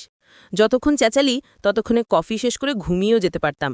রূপ কপাল সীমাহীন কুচকে কিছু বলার জন্য মুখ খুলেও শেষ পর্যন্ত নিশ্চুপ হয়ে গেল। কিছু বললে কথা বাড়বে বই, এক অক্ষরও কামবে না। এই লোক কথা শুরু করলে ঘুরাতে ঘুরাতে পেঁচিয়ে জঞ্জাল না বানিয়ে ছাড়ে না। যুক্তিপূর্ণ হোক, অযৌক্তিক অদ্ভুত হোক বা অলৌকিক অবিশ্বাস্য যেই ধরনের কথাই হোক, তার অনর্গল বলতেই হবে। থেমে গিয়ে হেরে যাওয়া তার সয় না। রূপ ঠাস করে বই বন্ধ করে উঠে যেতে যেতে বিড়বিড় করল, কফির কচু খায়। রূপ কফি হাত ছাদের সিঁড়ির দুটোর একটাতে পা রেখে আবার স্তম্ভিত হয়ে দাঁড়াল। ওর হতভম্ব অনর্দৃষ্টি জাবিরের উপর নিশ্চল হয়ে আছে। জাবির টের পেয়ে মুখ তুলে চাওয়ার পর রূপ সম্বিত পেয়ে বিস্মিত কঞ্চে প্রায় চেঁচিয়ে উঠল, হোয়াট ইজ দিস? এটা কি? জাবির ওর দিকে দৃষ্টি রেখে 2 হাত চুলে চিরুনির মতো চালিয়ে ফিচেল স্বরে বলল, এখানে এত অন্ধকার নয় যে তুই চোখে দেখতে পাবি না। গ্রাউন্ড থেকে যথেষ্ট আলো পৌঁছাচ্ছে। রূপ হাঁ করে নিঃশ্বাস ফেলল একপাশ ফিরে, তারপর থমথমে পায়ে সিঁড়ি দুটো ভেঙে দাঁড়িয়ে রুক্ষ কণ্ঠে জানতে চাইল, এক্সকিউজ মি, আমার ওড়না আপনার গলায় পেঁচানো কেন? জাবির ঘাড় একদিকে তাত করে বিজ্ঞের মতো জবাব দিল, যেন বিষয়টা জানিয়ে বাধিত করল বোকা অবুঝ মেয়েটাকে। বউয়ের ওড়নার মধ্যে আলাদা একটা প্রশান্তি থাকে, যেটা পুরুষের হৃদয়ের ও মন প্রশান্ত করতে প্রচণ্ড রকম সক্ষম। হৃদয় নামক বস্তুটা তোর নেই, তাই এসব হৃদয় ঘটিত ব্যাপার স্যাপার তুই বুঝবি না। না বুঝার আরেকটা উল্লেখযোগ্য কারণ হচ্ছে তোর বউও নেই। রূপ এমন অযৌক্তিক ও আজগুবি কথা শুনে অতিষ্ঠ ভঙ্গিতে মুখ বিকৃত করে তাকিয়ে রইল।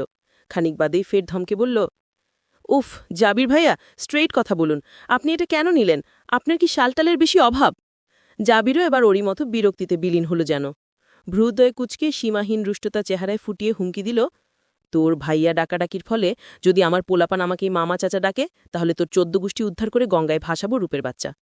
রূপ বলার মতো আর কিছু খুঁজে পাচ্ছে না। জাবির প্রেম ভালোবাসার কথা তো বলে ঠিকই, কিন্তু বলার সুরে কোনোরকম প্রেমসুলভ মিষ্টতা বা কোমলতার উপস্থিতিই পায় না রূপ। আর এতেই বিভ্রান্ত হয়ে থাকে ও সবসময়। ভালো যদি বেশিই থাকে তো সেটা ভালোবাসার প্রেমময় কণ্ঠে সোজাসাপটা ছিটার করলেই হয়। তাহলে রূপ খানিকটা ভেবে দেখতে পারত একে সুযোগ দেওয়া আদৌ সম্ভবপর কিনা। রূপকে স্থির দাঁড়িয়ে থাকতে দেখে ওর অলক্ষ্যে সামান্য ঠোঁট টিপল সে। বোকা মেয়েটাকে শয়তানির জালে জব্দ করে কি পরিমাণ মিষ্টি মিষ্টি খুনসুটি বোধহয় জাবির শুধু সেই জানে। রূপ যখন রেগে যাওয়ার পর কথায় হেরে মুখ ফুলিয়ে ফেলে, নিরুপায় হয়ে নিশ্চুপ বনে মুখ গম্ভীর করে ভ্রুকুচকে দেখে, জাবিরের ইচ্ছে করে রাগগত মোড়নি সেই রাগটা আরও বাড়িয়ে অগ্নিলাভায় পরিণত করতে, ওকে প্রতি মুহূর্তে অগ্নিলাভায় জ্বালাতে। তার সামনেই যখন রাফিনের সাথে হাসি মজায় মেতেছে, তখন তার যতটা ক্ষোভ ও ক্রোধের আগুন জ্বলত বুকে, ঠিক ততটাই জ্বালাতে চায় রূপকে। কিন্তু নির্বোধ মেয়েটা যেভাবে তাকে অন্তরে দিয়েছে, সে ওর অন্তরে জ্বালা দিবে না, কখনো নয়। শুধু একটু রাগিয়ে মাথাটা গরম করতে পারলেই সে পরম সন্তুষ্ট। সে জানে রূপ অল্পতেই রেগে যায়, তেতে ওঠে। জাবির হঠাৎ মসৃণ গলায় তাড়া দিল, কারেন্টের খাম্বার মতো শটাং দাঁড়িয়ে না থেকে মগটা দে, ঠান্ডা হয়ে গেলে তোকে শুদ্ধ ওভেনে ঢুকাবো। কথার সিঁড়ি দেখে ভ্রুকুচকে এগিয়ে এলো রূপ, কিন্তু পথিমধ্যেই ঘটে গেল অঘটন। কয়েক কদম এগোতেই ধাতব নাকি পাথুরে শক্ত কি একটার সাথে প্রবল হোঁচট খেয়ে নুয়ে গেল। মগ থেকে ছলকে পড়ল কফি। সশব্দে ও শিট উচ্চারণ করে চোখের পলকে প্রায় বাতাসের গতিতে বসা থেকে ছুটে এলো জাবির। ওর দিকে ঝুঁকে পা দেখার চেষ্টা করে দিল রামধমক। কয়দিন পর বাচ্চা কাচ্চাকে হাঁটা শেখানোর দায়িত্ব বহন করবি, অথচ এখনও নিজেই ঠিকমতো হাঁটতে পারে না, ইডিয়ট কোথাকার। রূপ চোখ মুখ কুচকে আহ শব্দ করে পায়ে হাত দিল নুয়ে। তীক্ষ্ণ ব্যথায় চোখ দুটো খিচে বন্ধ করে রেখেছে, অথচ হাত থেকে কফির মগ ছাড়েনি। জাবির ঘাটু ভেঙে বসে পড়েছিল, তা থেকে খানিক সোজা হয়ে চট করে কোলে তুলে নিল রূপকে। আচমকা কোলে নেওয়ায় আরও খানিকটা গরম কফি ছলকে পড়ল রূপের নিজের বুকের উপর। সেটা জাবির লক্ষ্য করতেই ভীষণ চেটে গিয়ে ধমক দিল পুনরায়, এখনও ধরে রেখেছি সেটা, ফেলে এক্ষুনি। রূপ আতকে উঠে বলল, ফেলে দিলে ভেঙে যাবে না মগটা? জাবির ফোঁস করে নিঃশ্বাস ফেলে রুমের দিকে পা বাড়িয়ে বলল, ২৫০০ টাকার অর্কিড নষ্ট করতে পারি আমি টপ ভেঙে, আর ইনি নাকি ২৫ টাকার মগ নিয়ে হাপিতা সে জোড়াচ্ছে। রূপের চোখ দুটো গোল গোল হয়ে গেল বিস্ময়ে। হতবাক সুরে জিজ্ঞেস করল, কোন টপ ভাঙলেন আপনি? কখন ভাঙলেন? কেন ভাঙলেন? রূপ ভাবছে আজকের কথা বলেছে। ওর তো ধারণাই নয় এটা বহুদিনই নয়, বরং বহু বছর আগের কথা। জাবির কেবল নিরাজভঙ্গিতে একটা শ্বাস টেনে আবারটা পরিত্যাগ করল। রুমে ঢুকে বিছানায় রূপকে বসিয়ে সে ফ্লোরে আবার ঘাটু ভেঙে বসল। দেখল ওর পায়ের বুড়ো আঙ্গুলের কাছটা ফেটে গিয়ে সামান্য রক্ত বের হয়ে এসেছে। আজও সেদিনের মতো ক্ষত জায়গাটা আলতো করে চেপে ধরল জাবির। মুহূর্তেই রূপ কোকিয়ে উঠে আর্তচিৎকার জুড়ে দিল, উফ, কি করছেন? ছাড়ুন, ব্যথায় মরে যাচ্ছি তো। জাবির শান্ত চোখে ওর দিকে তাকিয়ে হঠাৎ কিছু একটা ভাবল, তারপর হালকা স্বরে বলল, ৩০ সেকেন্ডের পরেই ছেড়ে দিব। রক ছেঁড়ার মতো সূক্ষ্ম ব্যথায় চোখ মুখ কুচকে রূপ শুনল জাবিরের কথাটা। হুট করে ওর সাথে ঘটল দে যাব, অর্থাৎ এমনই এক ঘটনা পূর্বেও কখনো ঘটেছিল বলে ভ্রম হচ্ছে। মিনিটখানেক পরেই বুঝতে পারল ভ্রম হচ্ছে না, বরং সত্যিই ঘটেছিল এই ঘটনা। আজ আবার সেই ঘটনার পুনরাবৃত্তি ঘটছে, বিশেষ করে সংলাপগুলো। রূপ জাবিরের দিকে চাইতেই দেখল সে প্রশ্নবোধক চাহনি ফুটিয়ে একদৃষ্টিতে ওর দিকেই তাকিয়ে রয়েছে। রূপের সাথে চোখাচোখি হতেই রহস্যময় কণ্ঠে শুধল, মনে পড়েছে। রূপ নির্বিকার ভঙ্গিতে কিছুক্ষণ তাকিয়ে রইল নিঃশব্দে। কোনো অভিব্যক্তিই ফুটল না চেহারায়। খানিক বাদেই তেমনই মসৃণ মুখে অবিশ্বাস্য কণ্ঠে ধীরে ও নিচু স্বরে বলল, সেদিন টপটা আপনি ফেলেছিলেন? তাও ইচ্ছে করে? কথাটা রূপ যেন নিজেকেই শুধল। ওর এখনও বিশ্বাস হতে চায় না জাবির সেই তখন থেকে ওর প্রতি আসক্ত ছিল। তার মানে সে যে খুব সন্তর্পণে ও অস্পষ্টভাবে ভালোবাসার দাবি করে তা অমূলক নয়। ওর বিস্মিত দৃষ্টিতে যেন ব্যাপক আনন্দ পেল জাবির। চোখ দুটোতে গাঢ় আবেশ ফুটিয়ে তেমনই স্ফূর্ত গলায় সে বলল, বহু আগেই আমার ওয়ান্স এভার সরল জীবন ও সুধীর হৃদয়টার তুই শিট করে দিয়েছিস। এই বোধটা এখনো মাথায় ঢোকে না তোর? আজীবন তুই গর্দভী রয়ে যাবি। সেই প্রথম প্রেম আমার রূপাঞ্জনা, পর্ব ৩৪। লেখিকা মেহেরুন্নিসা মিমি। রূপ, এই রূপ, উঠবি? টেনে উঠিয়ে কিন্তু কানের নিচে তবলা বাজাবো তোর। কত ঘুমাতে পারিস? ঘোড়া বেচে ঘুমায় ফাজিলটা। রূপ বালিশে মুখ গুজে ঘুমের মধ্যে বিড়বিড় করল, ঘোড়া বেচি নাই। আবার কথা বলছিস? উঠছিস না কেন এখনো? হাফ এন আওয়ার ধরে ডেকে যাচ্ছি। আমাকে কি তোর ক্রয়কৃত ক্যারটেকার মনে হয়? রূপ রাগে গজগজ করে বলল, উফ, কানের কাছে এমন শুরু করেছেন কেন ঘ্যান ঘ্যান? মাছির ভনভননীয় আপনার প্যানপ্যানানির চেয়ে সহনীয় লাগে। কানের নিচে ঠাস করে একটা মেরে মাছির ভনভনানি শোনাচ্ছি তোকে, দাঁড়া। ধরপড়িয়ে উঠে বসে রূপ দেখল জাবির সত্যি সত্যি তেড়ে আসছে। পিছিয়ে গিয়ে ভালো করে দেখল সে শাওয়ার নিয়ে বের হয়েছে মাত্র। চুল থেকে টপ টপ করে পানি ঝরছে, অথচ তোয়ালেটা ঝুলিয়ে রেখেছে গলায় নিশ্চিন্তে। কদিন আগেই মাত্র জ্বর থেকে সুস্থ হয়েছে, সে খবর যেন নেই তার। রূপকে পিছতে দেখেও এগিয়ে এসে বিছানায় উঠা জাবির। এক হাত বাড়াতেই দুহাতে মুখ ঢেকে ফেলল রূপ। খানিকক্ষণ পর সারা শব্দ না পেয়ে হাত একটু সরিয়ে দেখল জাবির ওর দিকেই তাকিয়ে আছে। ও তাকাতেই খপ করে ওর গা থেকে ওড়নার এক কোণ টেনে ভেজা চুল মুছতে শুরু করল। সাথে সাথে গুঙিয়ে উঠল রূপ, ইস, ভিজিয়ে দিচ্ছেন তো আমার ওড়নাটা। কিনে দিব। হোয়াট? ঘুমালাম আমি? মাথা হ্যাং হয়েছে আপনার? তরটাও হবে এখন। চুল মোছা শেষে ওড়নাটা ফিরিয়ে না দিয়ে সেটা একটনে খুলে নিল জাবির। রূপ ভ্রুকুচকে তাকালে সে বালিশে শুয়ে পড়ে এক ঝটকায় টান দিয়ে রূপকে নিজের বুকের উপর ফেলল। জাবিরের সদ্য স্নাত ভেজা শক্ত বুকে গাল ঠেকতেই চোখ বন্ধ করে হাত মুষ্টিবদ্ধ করে নিল রূপ। চোখ বুজে প্রলম্বিত শ্বাস টেনে জাবিরের গায়ের গ্রাণ বুক ভরে গ্রহণ করল। নড়াচড়া বাদ দিয়ে চুপচাপ শুয়ে রইল ভেজা উন্মত্ত বুকের উপর। ওর এমন ঘায়েল হওয়া টের পেয়ে জাবির ফিচেল গলায় শুধালো, প্রেম প্রেম পাচ্ছে নাকি? ভালোবাসা চাই? রূপ মুখে একটু ফুলিয়ে বিরক্ত স্বরে বলল, ওহো, শুয়েছেন যখন একটু শুয়েই থাকুন না চুপ করে। সারাক্ষণ কিসের প্রেম ভালোবাসা? জাবির বিড়বিড় করে উচ্চারণ করল, তৃণভুজি টাইপ নিরামিষ বউ জুটেছে একটা। রূপ ভ্রু কুচকালো, তবে কিছু বলল না। জাবির ওটে বুক থেকে নামিয়ে বিছানায় শুইয়ে দিল, তারপর নিজে জায়গা করে নিল ওর বুকে। রূপ কিছুক্ষণ চুপচাপ থেকে বলল, এতক্ষণ ডাকাডাকি করে আমার ঘুমের 12টা বাজ্জালেন এসবের জন্য? মুখটা ওর বুকে গুজে জাবির অস্পষ্ট স্বরে আওড়ালো, রূপ জামিরকে সরানোর চেষ্টা করে বলল, সরুন এবার, পড়া আছে আজ আমার। ওহ তাই? আমি ডাকার পর মনে পড়েছে? এতক্ষণ যে কানের কাছে অ্যালার্ম বেজে বেজে কুরুক্ষেত্র হয়ে যাচ্ছিল, তখন তোর হুঁশ কোথায় ছিল? হুঁশ হুঁশের জায়গায় ছিল। আপনার ডাকে উঠলে যে আপনার সাথে চিপকে থাকতে হবে তেমন কোনো কথা আছে নাকি? আমি ডেকেছি আমার প্রয়োজনে, তোর প্রয়োজন থাকলে নিজে নিজে উঠতি। রূপ অধৈর্য ভঙ্গিতে নিঃশ্বাস ফেলে বলল, উফ, কথা প্যাঁচাবেন না তো, জঘন্য লাগে কথার ঘোর প্যাচ। সরুন প্লিজ। জাবের রূপের উপর থেকে সরে গেল এবার চুপচাপ। রূপ খানিকটা অবাক হলো, আর দেরি করল না। চট করে উঠে পড়ল যেন জাবির আবার পাকড়াও করতে না পারে। জাবির আজ অফিস থেকে এত তাড়াতাড়ি কি করে এসে পড়ল বুঝতে পারছে না রূপ। ও ফ্রেশ হয়ে সে ঘড়িতে দেখে সন্ধ্যা 7টা বাজে, অথচ ওর অ্যালার্ম ছিল বিকাল 5টায়। কি করে যে এত ঘুমায় মাঝে মাঝে নিজেও ভেবে পায় না। সেমিস্টারের প্রচুর প্যারা মাথায় থাকা সত্ত্বেও ঘুমটা ওর নির্বিঘ্নেই হয়। ও একবার বিছানায় তাকিয়ে দেখল জাবির উপুর হয়ে ঘুমিয়ে পড়েছে। ফর্সা শরীর উন্মুক্ত থাকায় পেশিগুলো দৃশ্যমান। কিছুক্ষণ সেদিকে তাকিয়ে রূপ পড়তে বসল। দিন দুনিয়া ভুলে পড়াশোনা করছে কদিন যাবৎ। বিয়ের পর রেজাল্ট খারাপ আসা মানে ইজ্জত লণ্ডভণ্ড হওয়া ছাড়ে কিছুই না। পরে মনোযোগটা সম্পূর্ণ চলে আসতেই কোন ফাঁকে ঘড়ির কাঁটা রাত 10টার ঘরে পৌঁছে গেছে হুঁশ রইল না ওর। পড়ার ফাঁকে ফাঁকেও ব্যস্ত চোখ তুলে বারবার জাবিরকে দেখছিল। সে এ পর্যন্ত একবারও নড়াচড়া করেনি। রূপ ভাবল, এখনই এত ঘুমাচ্ছে এই সময়, তাহলে রাতে তো জেগে থাকতে হবে। খানিক বাদে আরেকবার ফিরে চাইতেই দৃষ্টি থমকে গেল ওর। জাবির এদিকে মুখ ঘুরিয়ে শুয়েছে, আধবোজা নিভু নিভু চোখ মেলে রূপের দিকেই তাকিয়ে আছে। হঠাৎ করে তাকে সজাগ হয়ে এভাবে নিবিষ্টতার সাথে তাকিয়ে থাকতে দেখে রূপ ভ্রু কুচকাল। বইটা বন্ধ করে বলল, ডিনার করবেন, চলুন।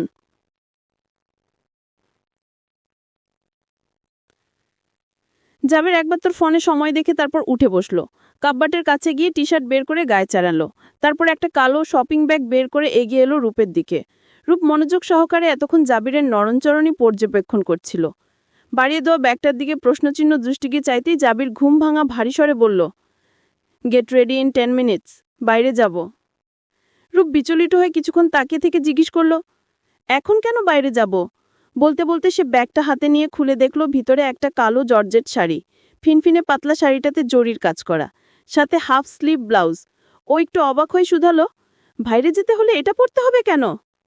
জাবির দীর্ঘশ্বাস ফেলে ওয়াশরুমে ফ্রেশ হওয়ার জন্য যেতে যেতেই বলল, মেয়ে মানুষের হচ্ছে বনি ইসরায়েলের মতো অতিরিক্ত প্রশ্ন করার স্বভাব। ওয়াশরুমের দরজায় দাঁড়িয়ে পিছনে ঘুরে বলল, আমি বের হতে হতে চেঞ্জ কর। সে ঢুকে যেতেই রূপ কিছুক্ষণ শাড়িটা নেড়েচেড়ে দেখল। এটা জাবির কবে কিনেছে জানে নাও, তবে একটা কালো জর্জেট শাড়ির অনেক দিনের শখ ছিল ওর, তাই দেখতে দেখতে একসময় চোখ দুটো প্রফুল্ল হয়ে উঠল সন্তুষ্টিতে। কাকতালীয়ভাবে হলেও জাবির ওর পছন্দের কাজটাই করে সবসময়। একেই হয়তো বলেন নসিব। শুধু নসিবই নয়, একেবারে সুনসিব খ্যাতি দেওয়ার উপযুক্ত। মাথায় চলা প্রশ্নগুলো আপাতত সাইডে রেখে তৈরি হতে বসল রূপ। ভাবল হয়তো জাবির হুটহাট ডিনার ডেট প্ল্যান করেছে। ও শাড়িটা গায়ে কোনো রকম প্যাঁচাতেই জাবির বের হয়ে আসলো। আঁচলটা বুকের উপর টেনে রূপ বলল, বাইরে যান। জাবির তোয়ালেতে মুখ মুছতে মুছতে এগিয়ে এসে বলল, কোন কোন জায়গা যেন দেখার বাকি, আজ এই সুযোগে দেখে 16 কলা পূর্ণ করা যাক। রূপ ঠোঁট চেপে কটমটো করে তাকিয়ে বলল, স্টুপিড, বের হন। জাবির আয়নায় তাকিয়ে দুহাতে চুল ঠিক করতে করতে প্রশ্ন করল, হোয়াই? পুরো শাড়িটা সেরে তারপর পরতে হবে। না গিয়ে তেড়ামি করলে কিন্তু পরব না বলছি। রূপের কথায় জাবিরের তেমন ভাবাবেগ হল না। কোনো প্রকার তারা দেখা গেল না তার মধ্যে। বরং সে আয়েসি ভঙ্গিমায় হেঁটে বিছানায় বসে হেডবোর্ডে হেলান দিল। ফোনটা তুলে নিয়ে নির্বিকার স্বরে বলল, শাড়ি তোকে পরতে হবে, এবং সেটা আমার সামনেই। নাও স্টার্ট প্লিজ, সময় নষ্ট হচ্ছে। রূপ জাবিরের দিকে চেয়ে তপ্ত শ্বাস ফেলল। হাল ছেড়ে দিয়ে আয়নায় ঘুরে ব্যস্ত হল শাড়ি পরতে। উজ্জ্বল এই লাইটের আলোয় শরীরের অনেকাংশ অনাবৃত হয়ে পড়ায় বারবার অস্বস্তি তৈরি হচ্ছে ওর মনে। জাবিরের সাথে কিছুটা ঘনিষ্ঠ হলেও লজ্জারা এখনো পালায়নি ওর গা থেকে। খানিক পরই টকাশ করে একটা শব্দ হতে চমকে পিছনে ঘুরল ও। চোখ বড় করে দ্রুত আঁচল নামালো বুক থেকে, ছড়িয়ে দিল পেটসহ অন্যান্য খোলা অংশে। ওর এই হয়রানি দেখেই যেন জাবির নিজের ফোনে মাত্র তোলা ছবিটাতে সশব্দে চুমু খেল। কাজটা যে শতভাগ রূপকে জ্বালানোর উদ্দেশ্যেই করেছে তা বেশ বুঝতে পারছে রূপ। ও ধরে রাখা কুচিটা আগে অন্যদিকে ফিলে পেটে গুছল, তারপর ধূপধাপ এগিয়ে গিয়ে ছো মেরে নিতে চাইল জাবিরের ফোনটা। তাৎক্ষণিক সেটা সরিয়ে ফেলল জাবির। রূপ রাগে কটমটিয়ে বলল, কেমন অসভ্য লোক আপনি! বইয়ের অশ্লীল ছবি তুলছেন লুকিয়ে লুকিয়ে, ডিলিট করুন এক্ষুনি বলছি। জাবির উঠে দাঁড়িয়ে ফোনটা এক হাত থেকে অন্য হাতে নিয়ে আবারও চুমু খেল স্ক্রিনে। তারপর ঠোঁট বাঁকিয়ে বলল, বইয়ের দু একটা অশ্লীল ছবি রাখলে অফিসের সময়টা সেগুলো দেখে ভালো কাটবে আমার। পদ্ধতিটা আগেই অ্যাপ্লাই করা উচিত ছিল। উচিত কাজগুলো করতে শালার সময় কেন লেগে যায় আমার বুঝি না। রূপ মুখ করুণ করে বলল, কেমন ছবি তুলেছেন দেখি? কোথাকার তুলেছেন, পেটের? জাবিরের হাসি খানিকটা বৃদ্ধি পেল। সে ঠোঁট টিপে দুষ্টু ভঙ্গিতে হেসে বলল, না, পেট থেকে কয়েক ইঞ্চি উপরের। চোখ দুটো বড় করে রূপ ঠোঁট চেপে অসহায় মুখশ্রী লুকানোর ব্যর্থ চেষ্টা করল। এসব কি বলছে জাবির? তার মানে কি সে ওর বুকের ছবি তুলে নিয়ে এভাবে টকাস টকাস করে চুমু খাচ্ছিল? এত নির্লজ্জ! দাঁতে দাঁত চেপে ব্যাপারটা হজম করার চেষ্টা চালালেও চেষ্টায় গুড়ে বালি হয়ে কেঁপে উঠল রূপের সারা গা। এক পা পিছিয়ে শাড়ি খামচে ধরল ও। মনে হচ্ছে লজ্জায় এক্ষুনি ফ্লোর ভেদ করে পাতালে চলে যেতে পারলেই বাঁচবে। ওকে এভাবে মুখ নিচু করে লাল হয়ে যেতে দেখে জাবির যেন কিছুতেই দুষ্টু হাসি থামাতে পারছে না। রূপ অসহায় চোখ দুটো তুলতেই জাবিরের গা জ্বালানো মিটমিটে হাসি দেখে ওর মাথাটাই জ্বলে উঠল এবার। মুখ ঝামটা দিয়ে বলল, বেশ শরম কোছাকার। ও আয়নার দিকে এগিয়ে যেতেই জাবির প্রতিবাদ করে উঠল তারস্বরে, ওহ ম্যাডাম, বউয়ের বেলায় লজ্জাসরম কবাই শোয়াতে না পারলে পুরুষের ইজ্জতের ফালুদা কাস্টার্ড হয়ে যায়। ও শিট, হয়ে যায় সঠিক পুরুষত্বেরও। কাপুরুষ খ্যাতিটা তখন বউই সবার আগে প্রদান করে। রূপ আঁচলে পিন আটকে পিছনে ঘুরে খটখটি স্বরে বলল, সো চুপি চুপি আমার প্রাইভেট ছবি তুলে খুব সুপুরুষ প্রমাণিত হলেন আপনি? জাবির একটা চোখ টিপে রূপকে রাগিয়ে পাগল করার জন্য বলল, প্রমাণিত হলাম কি? আমি সর্বদা সুপুরুষ, ইনফ্যাক্ট মহাপুরুষ। রূপ জ্বলন্ত চোখে তাকিয়ে থেকে ভাবল, এত আজাইরা কথা কেউ কি করে বলতে পারে? ওর ভাবনার মাঝেই জাবির আবারও সশব্দে চুমু খেল ফোনের স্ক্রিনে। তার চোখে শয়তানি দৃষ্টি রূপের মুখে নিবদ্ধ। রূপ তা খেয়াল করেনি। জাবির চুমু খাওয়ার সাথে সাথে ও চোখ দুটো বন্ধ করে রাগান্বিত দীর্ঘশ্বাস ফেলল। সাথে শিরশির করে উঠল ঘাড়ের কাছটা অজানা শিহরণে। মনে মনে উচ্চারণ করল, ছি! ও যখন চোখ খুলল, জাবির তখন কাবার থেকে কাপড় বের করে তৈরি হচ্ছে। রূপের শাড়ির বিপরীতে সাদা শার্ট, কালো প্যান্ট পরে চুল সেট করল। ঘড়িটা নেওয়ার সময় রূপের দিকে তাকিয়ে দেখল হালকা করে সাজতে ব্যস্ত। জাবির সেদিকে তাকিয়ে থেকে ঘড়ি পড়তে পড়তে আবারও ঠোঁট টিপে হাসল একটু আগের কথা ভেবে। একটু পর দেখল তার গিফট করার মিস ডিওরের পারফিউমটা গলায় হালকা করে স্প্রে করে নিচ্ছে রূপ। জাবিরের ঠোঁট টেপা দুষ্ট হাসি এবার আবেশিত কোমল হাসিতে রূপান্তরিত হল। এগিয়ে গিয়ে রূপের কাঁধে মুখ নামিয়ে ঘ্রাণ টানতে চাইল। তার আগে হুট করে পিছনে ঘুরে রূপ তার মুখের উপর পারফিউম স্প্রে করে দিল। চমকে উঠে চোখ বন্ধ করে পিছিয়ে গেল জাবির। চোখ জ্বালা করতেই ধমকে উঠল সে, ও শিট, রূপের বাচ্চা! একটু আগে রিভেঞ্জটা নিতে পেরে এবার একটু শান্তি পেল রূপ। দাঁত বের করে হেসে পারফিউমটা ইশারা করে বলল, অসৎ উদ্দেশ্য নিয়ে এগিয়ে এসেছিলেন না? এটা ছিল আমার ইনস্ট্যান্ট হাতিয়ার। জাবির চোখ ছোট করে তাকিয়ে বলল, অসৎ উদ্দেশ্য, তাই না? অসৎ আর আনহলি যে তোকে আমার কাছেই হতে হবে সেটা ভুলে যাস না। কথাটা শেষ করে জাবির ওয়াশরুমে চলে গেল মুখ ধুতে। এদিকে রূপ হাসি থামিয়ে চোখ বড় করে ভাবছে, কি বুঝালো জাবির এটা বলে? কত অসভ্য একজন লোক হতে পারে একে না দেখলে বিশ্বাস করা কঠিন হতো রূপের জন্য। তাজে বা কথায় যেভাবেই হোক রূপকে জব্দ করাই যেন তার দুনিয়ায় আগমনের প্রধান উদ্দেশ্য। রূপ ঠাস করে পারফিউমটা রেখে ফোন আর লিপগ্লসটা ব্যাগে ঢুকিয়ে বের হয়ে গেল রুম থেকে। কিছুক্ষণ পর জাবিরও নেমে এলো। তাকে দেখে রূপমুখ ভেঙচি দিয়ে বাইরে বের হয়ে পড়ল। জাবির আজ বাইকের পরিবর্তে গাড়ি বের করেছে। মিনিট 20 পর ওরা একটা রেস্টুরেন্টে নামল। ডিনার করতে করতে রূপ জিজ্ঞেস করল, হঠাৎ এখানে আসার কারণ কি? জাবির কিছুক্ষণ দেখে বুঝার চেষ্টা করল রূপ আদৌ কিছু মনে রেখেছে কিনা। যখন বুঝল ওর আসলেই মনে নেই, সে বলল, তোকে চিয়ার আপ করা। পড়তে পড়তে মেমোরি লস হয়ে যাচ্ছে তোর। একটু বিরতি নিলে যদি মেমোরিটা অ্যাক্টিভ থাকে তাই আর কি। রূপ রাখবে না অবাক হবে বুঝতে পারছে না কি বলতে চাচ্ছে জাবির। টুকটাক ঝগড়াঝাটির মধ্যে দিয়ে ডিনার শেষ হলো ওদের। মানুষ গল্প গুজব করে বা প্রেমের আলাপ চালিয়ে ডিনার ডেট সম্পূর্ণ করে। ওরা তা করল কথা কাটাকাটির মাধ্যমে। যেখানে জাবির উপস্থিত সেখানে কথা কাটাকাটি আর মেজাজ খারাপ হওয়া ছাড়া যেন অন্য কিছু অসম্ভব। ওরা যখন বের হয়ে এলো রাত তখন 11টার বেশি। বাড়ির পথ না ধরে বিপরীত রাস্তায় যেতে দেখে রূপ জিজ্ঞেস করল, কটা বাজে খেয়াল আছে? ওদিকে কোথায় যাচ্ছেন? লং ড্রাইভে। রূপ একটু ভ্রু কুচকাল, পরক্ষণে খুশি হয়ে উঠল মনে মনে। কতদিন হয়েছে কোথাও ঘুরতে বের হয়নি ও। সেমিস্টারের চিন্তা মাথার ঢোকার পর থেকে একঘেয়ে সময় কাটছিল। এতক্ষণে ওর মন মেজাজ একটু ফুরফুরে হওয়ায় জানালা দিয়ে বাইরে তাকিয়ে উপভোগ করতে চেষ্টা করল। জাবির চুপচাপ এসিটা বন্ধ করে জানালার কাজ নামিয়ে দিতেই রূপের খুশিরা যেন বৃদ্ধি পেয়ে বাকবাকুম করে উঠল। কিভাবে জাবির বুঝল ওর এখন এটারই প্রয়োজন ছিল? হাই স্পিডের ফলে দমকা বাতাসে এলোমেলো উঠছে ওর খোলা চুল। ঠোঁটের লিপগ্লসের সাথে বারবার চুল আটকে পড়ায় একা একাই হেসে ফেলল ও। ব্যাপারটা লক্ষ্য করে জাবির মুচকি হাসল। প্রায় 1 ঘন্টার মতো একটানা গাড়ি চলল, কখনো হাইওয়েতে তো কখনো নির্জন রাস্তায়। কোথায় যাচ্ছে রূপ জায়গাটা চিনল না, চিনার চেষ্টা আপাতত করল না। ও ব্যাগ থেকে ফোন বের করে সময় দেখার পর কয়েকটা ছবি তুলল এস্থেটিকভাবে। এর মধ্যে জাবিরের ড্রাইলিংয়ের পিকও নিল। ব্যাপারটা খেয়াল করে জাবির ঠোঁটের কোণে মিচকে হেসে বলল, রিভেঞ্জ মোতাবেক ড্রাইভিংয়ের পিক তোলার কথা নয়। রূপও নিজেও ভ্রু কুচকে চেয়ে বুঝতে চেষ্টা করল সে কি বলতে চেয়েছে। বুঝে ওঠার পরেই চোখ সরু করে চাইল। ও, একজন ফিটফাট ড্রেসআপের সুদর্শন লোক এ ধরনের ফাতরামি কিভাবে করতে পারে রূপের বুঝে আসে না। দাঁত কটমটি ওর বলতে ইচ্ছা করল, তো জামা কাপড় খুলে পিছনের সিটে শুয়ে পড়ুন, আপনার উদম পিক তুলে আমি রিভেঞ্জ সম্পূর্ণ করি। কিন্তু জাবিরের মতো নির্লজ্জতাও সরল মনে এখনও জায়গা করতে পারেনি, কখনো পারবেও না, তাই বলতে পারল না কথাটা। কিন্তু জাবিরের অশ্লীল লিঙ্গিতে খেপল ঠিকই। চোখ উল্টে বাইরে ফিরে আয়নায় হাত উঁচিয়ে রিল নিল কিছু। কালো শাড়ির সাথে বাঁ হাতে একগাদা কালচে ধূসর রঙের অ্যান্টিকের মেটাল চুরি পড়েছেও। ফোন নিয়ে ওর এই ব্যস্ততা দেখে জাবির নিচু স্বরে বলে উঠল, পাগল। সাথে সাথে ও তার দিকে তাকিয়ে ক্ষিপ্রসারে বলল, আপনি পাগল, বরং পাগলেরও মহাগুরু। পাগলের মতো কোথায় যাচ্ছেন এই এত রাতে? সবাই টেনশন করছে না? জাবির শান্ত স্বাভাবিক গলায় ব্যাখ্যাসহ জানালো, যত রাতি হোক সাথে আমি থাকলে তোর বাবা মায়েরও সাধ্য নেই টেনশন করার। নিজেকে মাঝে মাঝে কেয়ারটেকারই মনে হয় আমার। ড্যাম। রূপ একটু তাকিয়ে থেকে চোখমুখ সহজ করল। ঠোঁট টিপে চুলগুলোকে নাটকীয় ভঙ্গিতে হাত দিয়ে উড়িয়ে সরিয়ে বেশ ভাব নিয়ে বলল, অবভিয়াসলি আপনি কেয়ারটেকার, রূপাঞ্জনা কবিরের personal certified caretaker. Rupanjana Afnan Chowdhury. জাবিরের শুধরে দেওয়াটা যেন এক প্রকার হুমকির মতো শোনাল। রূপ হালকা ঢোক গিলে তাকাতেই জাবির সামনের রসটায় চোখ রেখে কণ্ঠ একটু শক্ত করে বলল, ভুলভাল কথা বললে এখানে নামিয়ে রেখে যাব তোকে। 7 সমুদ্র তেরু নদী, বিশাল বিশ্বযুদ্ধ জয়ের পর নিজের নামে লিখেছে কি রূপাঞ্জনা কবির শুনতে? গর্থপ। রূপ জাবিরের দিকে বোকার মতো চেয়ে রইল কিছুক্ষণ। এমন শক্ত কণ্ঠে কথা বলার মতো কি এমন বলে ফেলেছে রূপ? এই লোকের ভাবগতি ওর বোঝে আসে না আজও। মুখ ভেঙচে চোখ সরিয়ে নিল।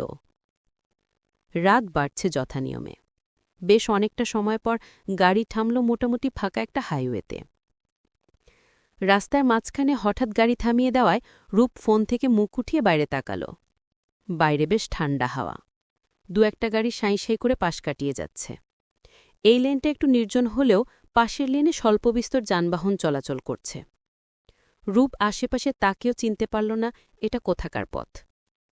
জাবিরকে দেখল একটু ঝুঁকে পিছনের সিট থেকে কিছু একটা নিচ্ছে। জিনিসটা সামনে আনতে রূপ দেখল একটা জুয়েলারি ব্যাগ, তবে দেখে মনে হচ্ছে বিদেশি কোনো শপের। ওকে অবাক করে পরপর কয়েকটা বক্স বের করল জাবির ওটার ভেতর থেকে। একটা বক্স খুঁতেই চিকচিক করে উঠল স্বচ্ছ ডায়মন্ডের একটা আংটি। রূপের বাঁ হাত টেনে নিয়ে সে নিজেই সেটা পরিয়ে দিল চুপচাপ। তারপর আলতো চুমু খেল হাতের পিঠে। এরপর একে একে অন্য বক্সগুলো থেকে বের হল যে খুচিত একটা প্যান্ডেন্ট, একটা পায়েল, একটা নোজ পেন, একজোড়া কানের দুল, একজোড়া সোনার বালা।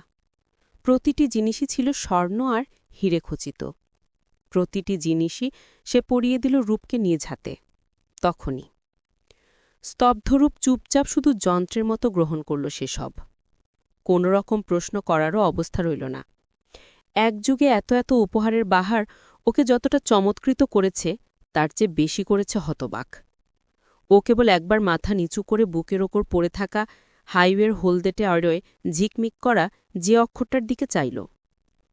অবাকের সীমা সম্পূর্ণ সীমানা পেরিয়ে গেল যখন ভাবল ওর নামের অক্ষর না পড়িয়ে জাবির নিজের নামের আদ্যক্ষর পড়িয়েছে ওকে। লোকটার মধ্যে কতটা পাগলামি একমাত্র নিজের নামে ওকে মুড়িয়ে রাখার জন্য। চোখ তুলে জাবিরের দিকে তাকাল রূপ, কিন্তু জাবিরের ওর দিকে তখন আর খেয়াল নেই। সে এরই মধ্যে দরজা খুলে নেমে গেছে গাড়ি থেকে। সামনে দিয়ে ঘুরে এসে রূপের পাশের দরজাটা মেলে নামার জন্য ইশারা করল।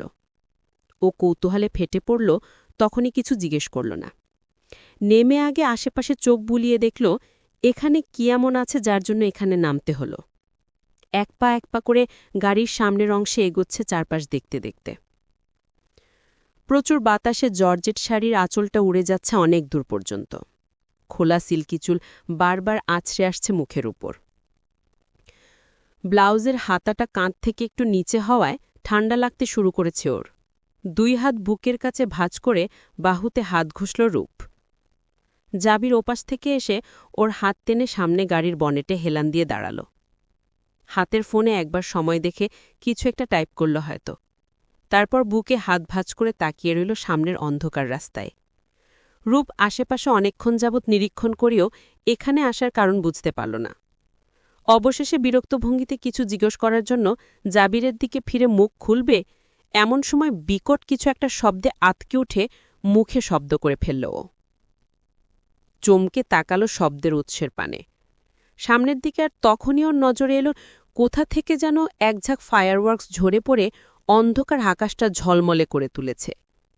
পরপর অসংখ্য ফায়ারওয়ার্কস রূপের চোখের সামনে বিস্ফোরণ হলো পরের কয়েকটা মুহূর্তে। লাল নীল রংবেরঙ্গা উজ্জ্বল আলোর কারসাজিতে ওর মাথা কাজ করা বন্ধ হয়ে গেল যেন।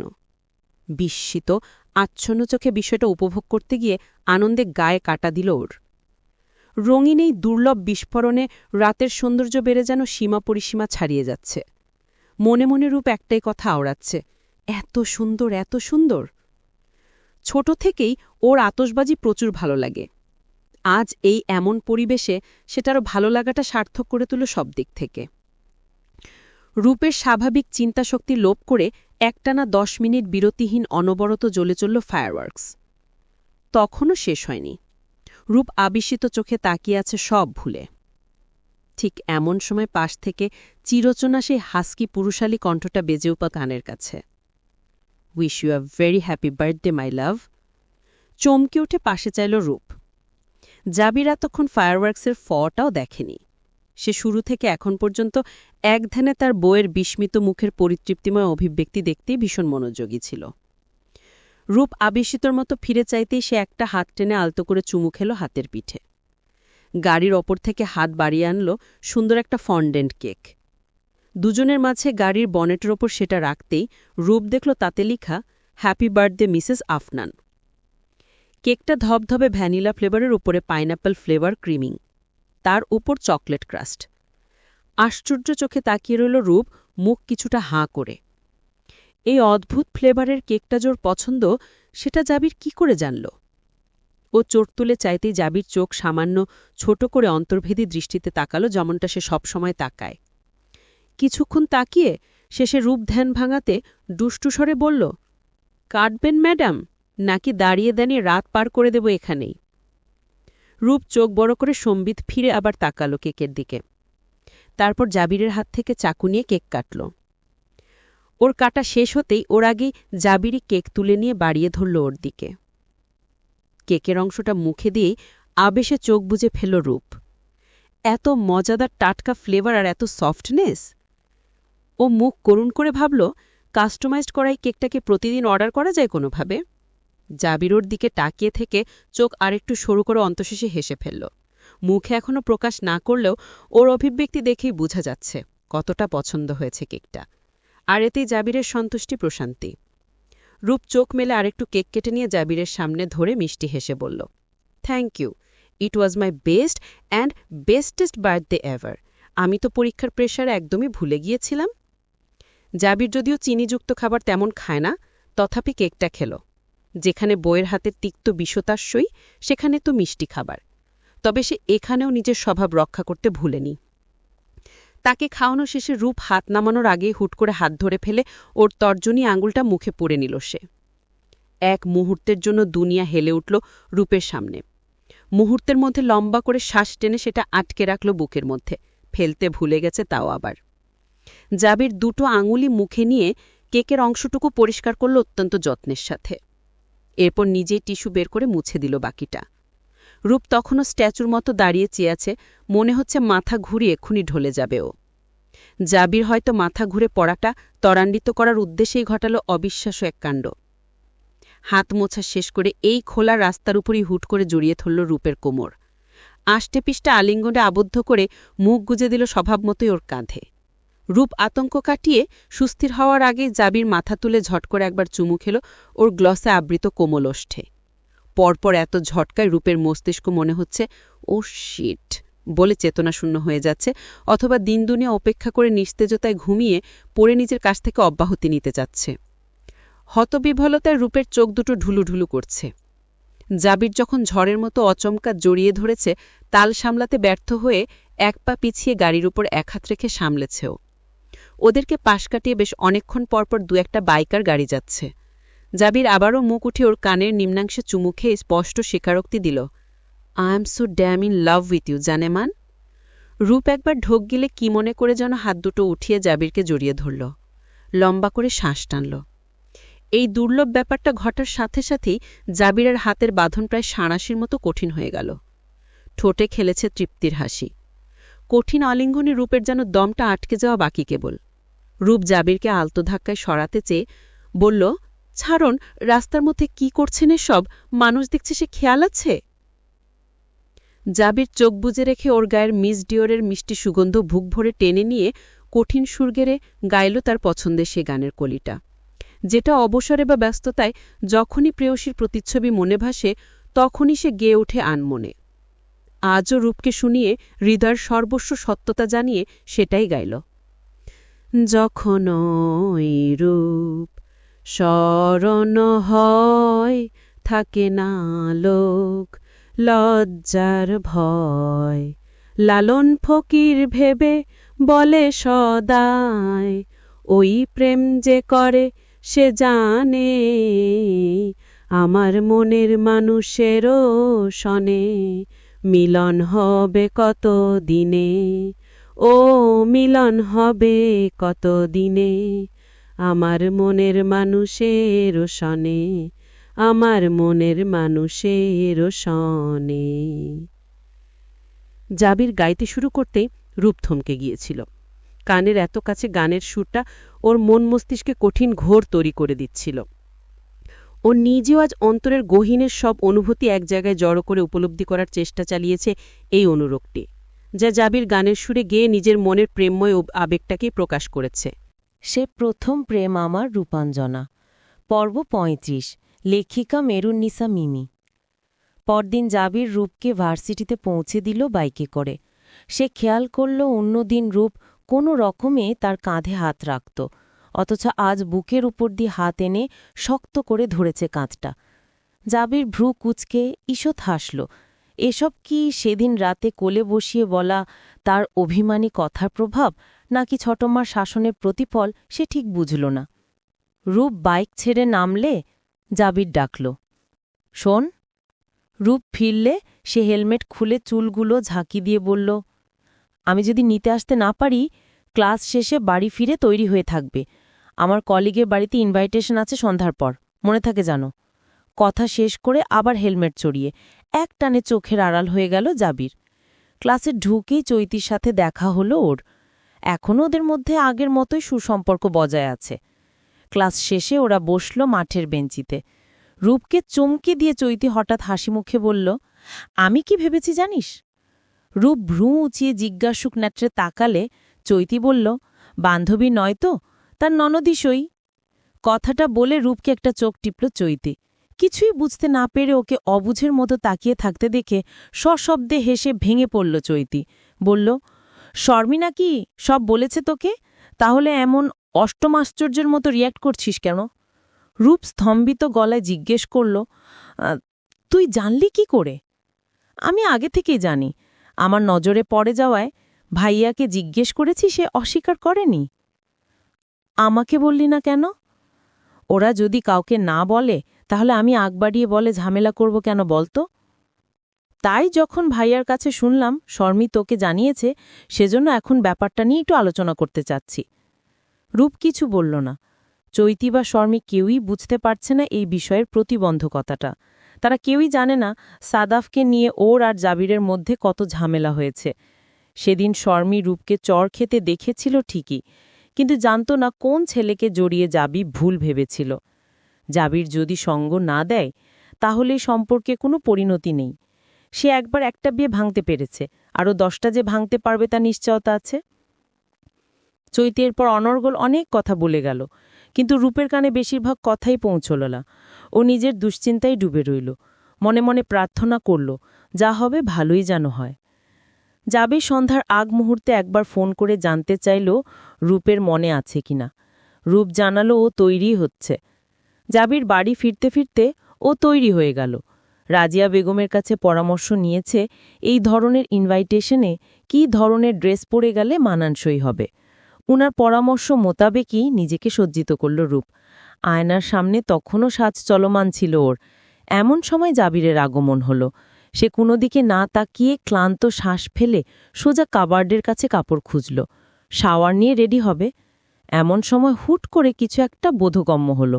ঘরে ঢুকে আর চোখে কিছু দেখেছে। চট করে পিছনে ঘুরে বুঝতে পারল কি দেখেছে। সুষ্ঠু একটা ঢোক গিলে পরক্ষণেই ধমকে উঠে বলল, তোকে বলেছিলাম না, তোর ওসব ফালতু শর্ত যেদিন উচ্ছেদ করবি সেদিন থেকে শাড়ি পরবি, তার আগে নয়। রূপ আহত মুছে পিছনে ঘুরল, দুঃখে প্রায় চোখে পানি এসে যাচ্ছে। ভারাক্রান্ত হৃদয় কণ্ঠে কিছুটা ক্ষোভ মিশিয়ে বলল, এত বাজে রিয়্যাক্ট করলে এক্ষুনি খুলে ফেলব, কিন্তু বলে দিচ্ছি।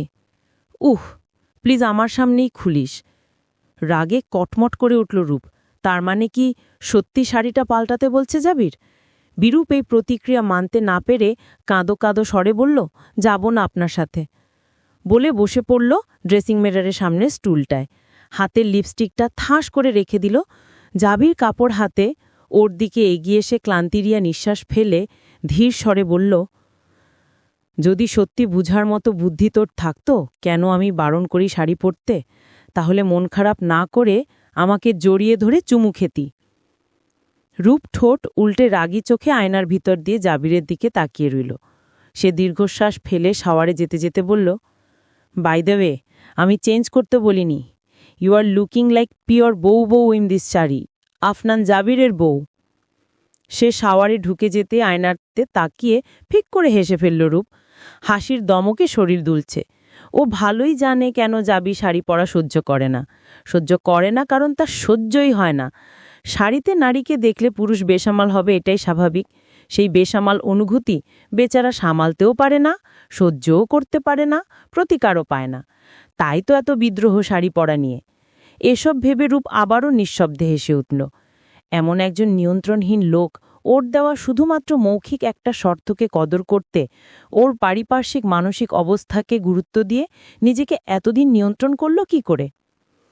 আসলে মনের ক্ষমতাই বড় ক্ষমতা, ভাবল রূপ। মন যদি একটা নির্দিষ্ট সীমারেখায় নিজেকে ধাবিত রাখে, তাহলে মনের জোরের কাছে অন্য সব বিষয় হার মানতে বাধ্য। জাবির তৈরি হতে বসলে রূপ ফোন ঘাঁটতে লাগল। আর চোখে কয়েকবার দেখল জাবিরের নিপুণ হতে সাজসজ্জা। সে কখনো গায়ে ব্লেজার চাপাতে তেমন পছন্দ করে না, আজও পরল না। রূপ বুঝল ওর শাড়ির সাথে ম্যাচিং করেই কি সেই সাদা রঙের শার্টটা পরল। রূপ একবার নিজের দিকে তাকিয়ে আবার অবাক হয়ে জাবিরের ব্যস্ত কাজকর্মে তাকালো। সব শেষে পারফিউম স্প্রে করতে গিয়ে আয়নার ভিতর দিয়ে জাবিরের চোখ পড়ল রূপের আনমনা দৃষ্টিতে। সে কাজ শেষ করে ঘুরে দাঁড়িয়ে জিজ্ঞেস করল, এনি প্রবলেম? রূপ ভ্রু কুঁচকে বলল। জাবির বলল, তোর যদি অন্য ইন্টেনশন থাকে তাহলে বেরোনোর প্ল্যানটা তাহলে ক্যান্সেল করে দিই। রূপ অস্বস্তিতে কিরমিরিয়ে মুখ ঝামটে দিয়ে বের হয়ে গেল রুম ছেড়ে। গাড়ি চলতে শুরু করলে জাবির প্লে লিস্ট অন করল। স্লো মিউজিকে সেখানে ইংলিশ গান বেজে উঠল। বেশ খানিকক্ষণ পর জাবির একটা হাত বাড়িয়ে রূপের কোল থেকে ওর একটা হাত টেনে নিল। সেটা মুঠিতে নিয়ে নিজের কোলের উপর রেখে এক হাতে ড্রাইভিং চালিয়ে গেল। রূপ ভ্রু কুঁচকে তাকালো, কিন্তু কোনো উচ্চবাচ্য করল না। জাবির একটু পর বলল, let me know the truth রূপ। তুই আমার উপর রাখছিস না, চেঁচাচ্ছিস না, বিরক্ত হলেও প্রকাশ করছিস না। এসব কি ছোট মার শাসনের চাপে পড়ে করছিস? রূপ একবার জাবিরের দিকে তাকিয়ে আবার চোখ সরিয়ে অল্পস্বরে বলল, এমন কিছু নয়। তার মানে কি মন থেকে করছিস? জানি না। জাবির ঈষৎ হাসল। রূপের আঙুলের ভাঁজে নিজের আঙুলের চাপ নড়েচড়ে আরেকটু শক্ত করল। তারপর বলল, আগে জানলে বিয়ের পরদিনই বৃষ্টিতে ভিজে অর্ধমৃত হয়ে থাকতাম। বৃষ্টি না থাকলে প্রয়োজনে এফডিসির কর্মকর্তাদের ভাড়া করে এনে কৃত্রিম ঝড় তুফান তৈরি করতাম। তবুও তোর এটুকু নিবেদন আমার লাগত। রূপ চুপ করে রইল। সে জানে না কি উত্তর দেওয়া উচিত। জাবির প্রশ্ন করল, তোর কারণে অসুস্থ ছিলাম বলে কি আমার জন্য তোর মায়া হয়েছে? না, তবে এত নিবেদন কেন হুট করে? কারো প্রেশার আছে তোর মাথায়? থাকলে বল, আমি তাদের সতর্ক করে দিব। তোকে কোনো প্রকার প্রেশারাইজড করাটা আমার উদ্দেশ্য নয়, কখনো ছিল না, এমন কিছু নয়। তবে রূপ একটু ইতস্তত করল, পরক্ষণে নিজেকে শান্ত সুস্থির করে বলল, ভাবলাম আপনি কোনো পরিস্থিতিতে দমে বা সরে যাচ্ছেন না, দীর্ঘদিন ধরে চিপকে আছেন আমার সাথে, তাই মনে হলো আপনার ভালোবাসার দাবি হয়তো সঠিক হলেও হতে পারে। জাবির শান্ত মুখে বলল, মনে হলো? ইট মিন্স তুই শিওর নস? রূপ জবাব দিল না। জাবিরও আর কিছু জিজ্ঞেস করল না। যতটুকু আজ রূপ প্রকাশ করেছে এই তার কাছে কত সুবিশাল তা সে বুঝাতে পারবে না।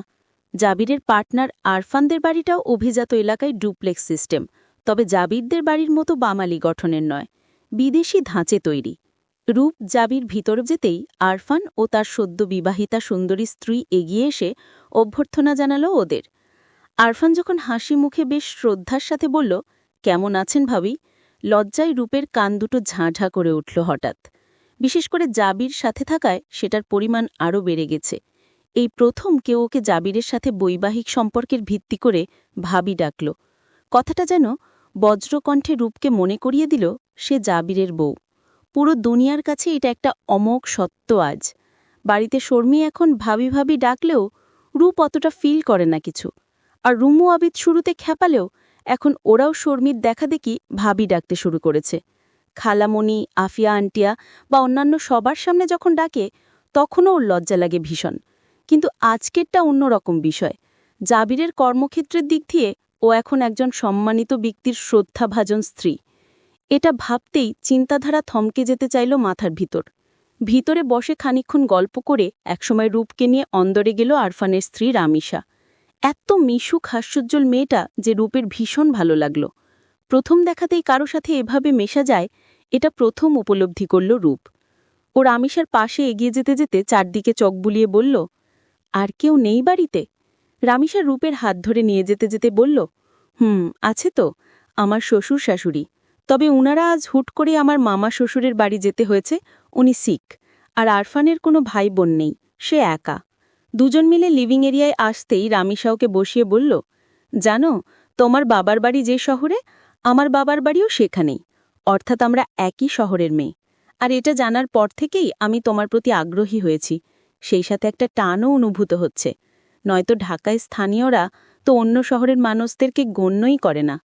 রূপ জিজ্ঞেস করল, এই নিয়ে কি আপনাকে বিপাকে ফেলে কেউ? না, সেটা নয়, আমার শ্বশুর শাশুড়ি, আরফান, ওরা ওরকম মন মানসিকতার মানুষই নয়। কিন্তু যখন এখানের হোস্টেলে পড়াশোনা করতাম তখন অনেকে এরকম ভাবসাব দেখিয়ে আমাদেরকে হেয় করত, সেজন্য কথাটা বললাম আর কি প্রসঙ্গক্রমে। রূপ খানিক দুষ্টুস্বরে বলল, তার মানে আপনাদের বিয়েটা প্রেমের, যেহেতু দূরদেশের মানুষ আপনি? কথাটা বলে রূপ জিভ কাটল অগোচরে। ও নিজেও দূরদেশের, আর বিয়ে হয়েছে এখানে, তাহলে এখন রামিসাও নিশ্চয়ই বলবে তারও প্রেমের বিয়ে। রামিসা হেসে ফেলে বলল, নাইস সেন্স অফ হিউমার, ঠিক ধরেছ। রামিসার কাজের মেয়ে দুটো ট্রেতে চা ও নাস্তা আনল বহু পদের। রূপ বলল, আলাদা আলাদা ঝামেলা করার কি প্রয়োজন? আমরা একসাথে বসেই খেতে পারতাম। রামিসা বলল, ওরা এখন কি হাবিজাবি কাজকর্ম নিয়ে কথা শুরু করবে জানো, আমরা বরং ওখানে বিরক্তই হতাম। রূপ বুঝল রামিসা হয়তো একা ফিল করে, সেজন্যই হুট করে রূপকে পেয়ে আঁকড়ে ধরেছে কথা বলার জন্য। পরিশেষে মেয়েটাকে বেশ মনে ধরল রূপের। সে বেশ অনেকবার অনুরোধ করল রামিসা যেন অবশ্যই ওদের বাড়ি যায়। এমনকি জাবিরের হয়ে সে নিজেই ওদেরকে ইনভাইট করে ফেলল। ডিনার শেষ করতে করতে রাত 10টা বেজে গেল।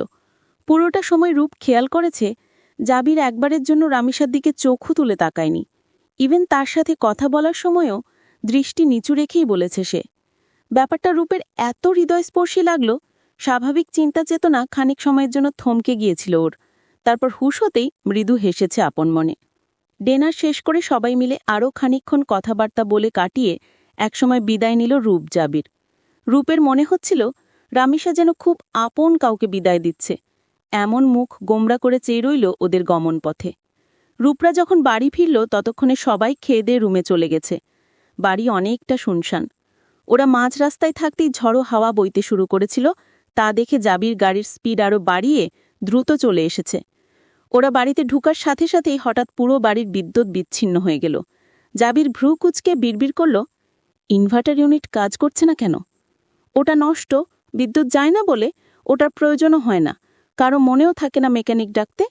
রূপ জবাব দেওয়ার সাথে সাথে জাবির বিরক্ত মুখে বলল, তোরা মেয়ে মানুষেরা এটুকু মনে রাখতে পারিস না? রূপ সিঁড়ি ভেয়ে উঠতে উঠতে মুখ ভেঁচড়ে বলল, পুরুষ মানুষের স্মৃতিশক্তি নাকি আরও প্রখর, তা আপনি মনে রাখতে পারলেন না? আমি তো জানলামই এখন জানলেন কেন? আগের থেকে জানাটা আপনার দায়িত্ব ছিল না? আগে থেকে জানব কি কোহকাফের জিন মারফত? পাগল হয়েছ নাকি? জি অবশ্যই, আপনার সঙ্গদোষে। এটুকু সঙ্গ পেয়ে পাগল হলি? পুরোপুরি ক্রস কানেকশন তৈরি হলে তো জটাধারী উন্মাদের মতো রাস্তার মাঝখানে উদ্দাম নৃত্য করবি তুই। আপনার সাথে আর কটা দিন থাকলে সেটা নিশ্চিত হবে। কথা বলতে বলতে অন্ধকারে হুট করে রূপের পা পিছলে গেল সিঁড়িতে, কিন্তু সেকেন্ডের মধ্যে ধরে ফেলল জাবির। দুই হাতে ঝাপড়ে ধরতেই তার ঠান্ডা হাতের রুক্ষ স্পর্শ পড়ল রূপের উন্মুক্ত কোমরে। ও খামচে ধরেছে জাবিরের কাঁধ ও বাহু। জাবির ওকে দাঁড় করাল না সোজা করে, বরং আচমকা কোলে উঠিয়ে নিল। রূপ আতকে উঠে চেঁচাল, এই অন্ধকারে ফেলে আমার কোমরটা ভাঙবেন আপনি? নামান বলছি। কিপ কোয়েট, নয়তো স্বইচ্ছায় ফেলে দিব। সিঁড়ি পেরিয়ে নিজেদের রুমে গিয়ে রূপকে দাঁড় করালো জাবির। বারান্দার দরজার পর্দাটা প্রবল বেগে উঠছে বেতাল হাওয়ায়। বাইরে বৃষ্টিও শুরু হয়েছে। থেকে থেকে বিদ্যুৎ গর্জে উঠছে। রূপ গিয়ে এক হাতে পর্দাগুলো সাইড করে দিল। বাইরে সামান্য চাঁদের আলোতে ঘরের আংশিকও আলোকিত হচ্ছে। কেমন আবছা একটা আলো আধারের রহস্যময় খেলো যেন। তার মধ্যে বারান্দায় দাঁড়ানো রূপকে সেই অপার্থিব আলোতে কেমন স্বর্গীয় অপ্সরার মতো ঠেকছে।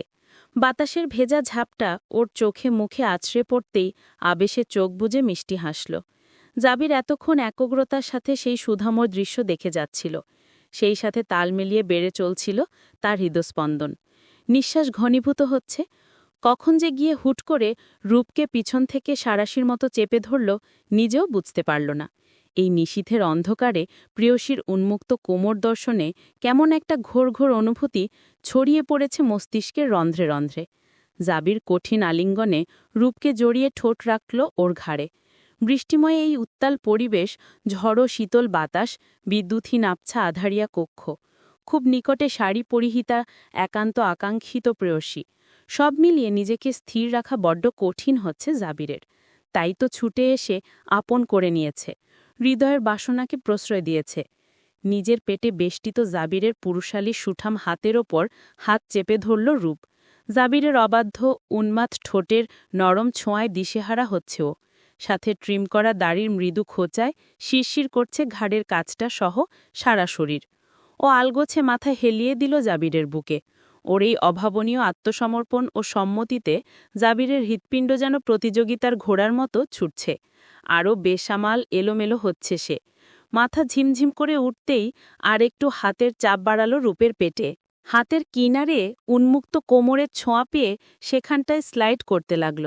আলতো হাত ঘুরিয়ে রূপকে অস্থির করে তুলল। অসহ্য অনুভূতিতে পাগল হয়ে যাচ্ছে ও।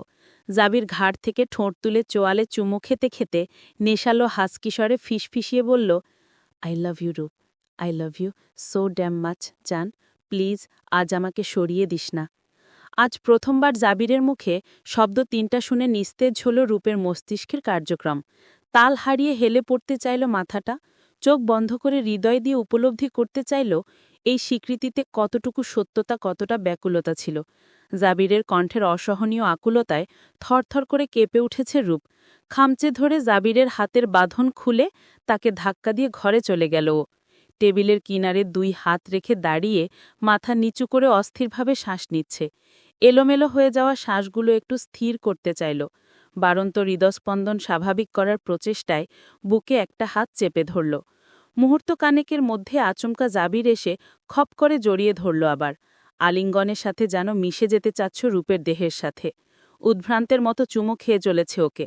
একসময় ওর বাহুতে ধরে সামনে ফিরাল, তারপর বুকে জড়িয়ে নিল পরম আবেশে। রূপও তার বুকে মাথা রেখে চোখ বুজে পড়ে রইল। শরীরের ভার ছেড়ে দিল জাবিরের ওপর। জাবির ওকে পরম ভরসায় আষ্টপৃষ্ঠে আঁকড়ে নিল। তারপর নিচু হয়ে কানের লতিতে ঠোঁট ছুঁয়ে ভরাট পুরুষালী কণ্ঠে মাদকীয় স্বরে ফিসফিসিয়ে বলল, আমি একজন পুরুষ, বিশ্বাস কর, খাঁটি পুরুষ। How can you make me so suffer জান? তুই জানিস ঘরের ভিতর চোখের সামনে অনিন্দ সুন্দরী একটা হুড়কন্যা ঘুরঘুর করলে আমি যে পুরুষ সেটা মাথার মধ্যে অ্যাম্বুলেন্সের সাইরেনের মতো বাজতে থাকে প্রতিনিয়ত। আর যখন মনে পড়ে এই হুড়কন্যাটি আর কেউ নয়, বরং স্বয়ং আমার বিয়ে করা খাঁটি হালাও জাইজ বউ, তখন আর মাথায় কাজ করে না। সব অনুভূতির ঊর্ধ্বে চলে যায় অবাধ্য মন আর পুরুষ সত্তাটা। কি করি তুইই বল? রূপ স্তব্ধ হয়ে চোখ বন্ধ করে শুনল জাবিরের অনুরুক্তি।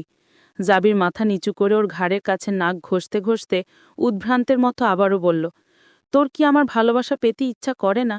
একটুও করে না? আমার অস্থিরতা কি তোকে ছুতে পারে না? একটু করুণা হয় না আমার প্রতি? বিশ্বাস কর, আমার কষ্ট হয়, খুব যন্ত্রণা হয় নিজেকে নিয়ন্ত্রণ করতে। আফটার অল আমি একজন পুরুষ, শতভাগ খাঁটি পুরুষ। বিশ্বাস না হলে চেক করে দেখ। এই বলে জাবির ওর কাঁধে মুখ রেখেই এক হাত দিয়ে রূপের হাতটা টেনে নিজের প্যান্টের বেল্টের ওপর চেপে ধরল। অস্বস্তি পেয়ে কিরমিরে উঠল রূপ। ছোট করে বুকে ধাক্কা দিয়ে সরিয়ে দিতে চাইল জাবিরকে। খপ করে জাবির সেই হাত ধরে ফেলল, তারপর আরও কাছে এগিয়ে গলায় গাঢ় চুম্বন এঁকে দিল। অদূরে কোথাও থেকে বৃষ্টিমুখর পরিবেশে ভেসে আসছে হেইডি মন্টাগের গানের slow line. I hope you are ready for what I am about to do. Just close your eyes, open up when I tell you. Look now, don't touch, I'm going to start without you. Rev me up, just stick the key in my ignition, baby. জাবির রূপকে হুট করে কোলে তুলে বিছানায় শুইয়ে দিল, তারপর নিজের শরীর দিয়ে ঢেকে নিল ওর শরীর। ঘরময় আবছা নীলাভ আলো আর অবিরাম বৃষ্টির ছন্দরীতি, সাথে মেঘের জোরালো গর্জনে বিড়াল দুটো নিজেদের ঘরের কোণে আরও সিঁটিয়ে গেল। হয়তো প্রেমী হৃদয়ের কিছু নিরন্তর প্রতীক্ষার অবসান ঘটার সুযোগ হিসেবে আগমন এই বৃষ্টি ভেজা রাতের। বহুকালের তীব্র অপেক্ষার পর জাবিরা যার হুঁশ ফিরে পেল না। রূপের স্পষ্ট কোনো স্বীকৃতির অপেক্ষা করল না সে। ওর নীরবতা কি সম্বল করে সম্পর্কের সিঁড়িতে দুধাপ এগিয়ে যেতে তৎপর হল সে। অদ্ভুত শিহরণে চোখ দুটো বুঝতেই রূপের কানে বাজল স্লো ভার্সন ইংলিশ গানটার আরও কিছু line. I can be your type, you can believe the hype. Just push my buttons, baby, I'll go low and you'll go high. You can be my pilot and be mile high it. I'll dress it up and make it hot, but then you better fly it. I'll be your blonde tonight. চলবে। গল্পটি কেমন লাগলো? আপনার অনুভূতি আমাদের সাথে share করতে কমেন্টে লিখুন। আরও নতুন গল্প পেতে চ্যানেলটি সাবস্ক্রাইব করুন। আপনাদের ভালোবাসাই আমাদের অনুপ্রেরণা।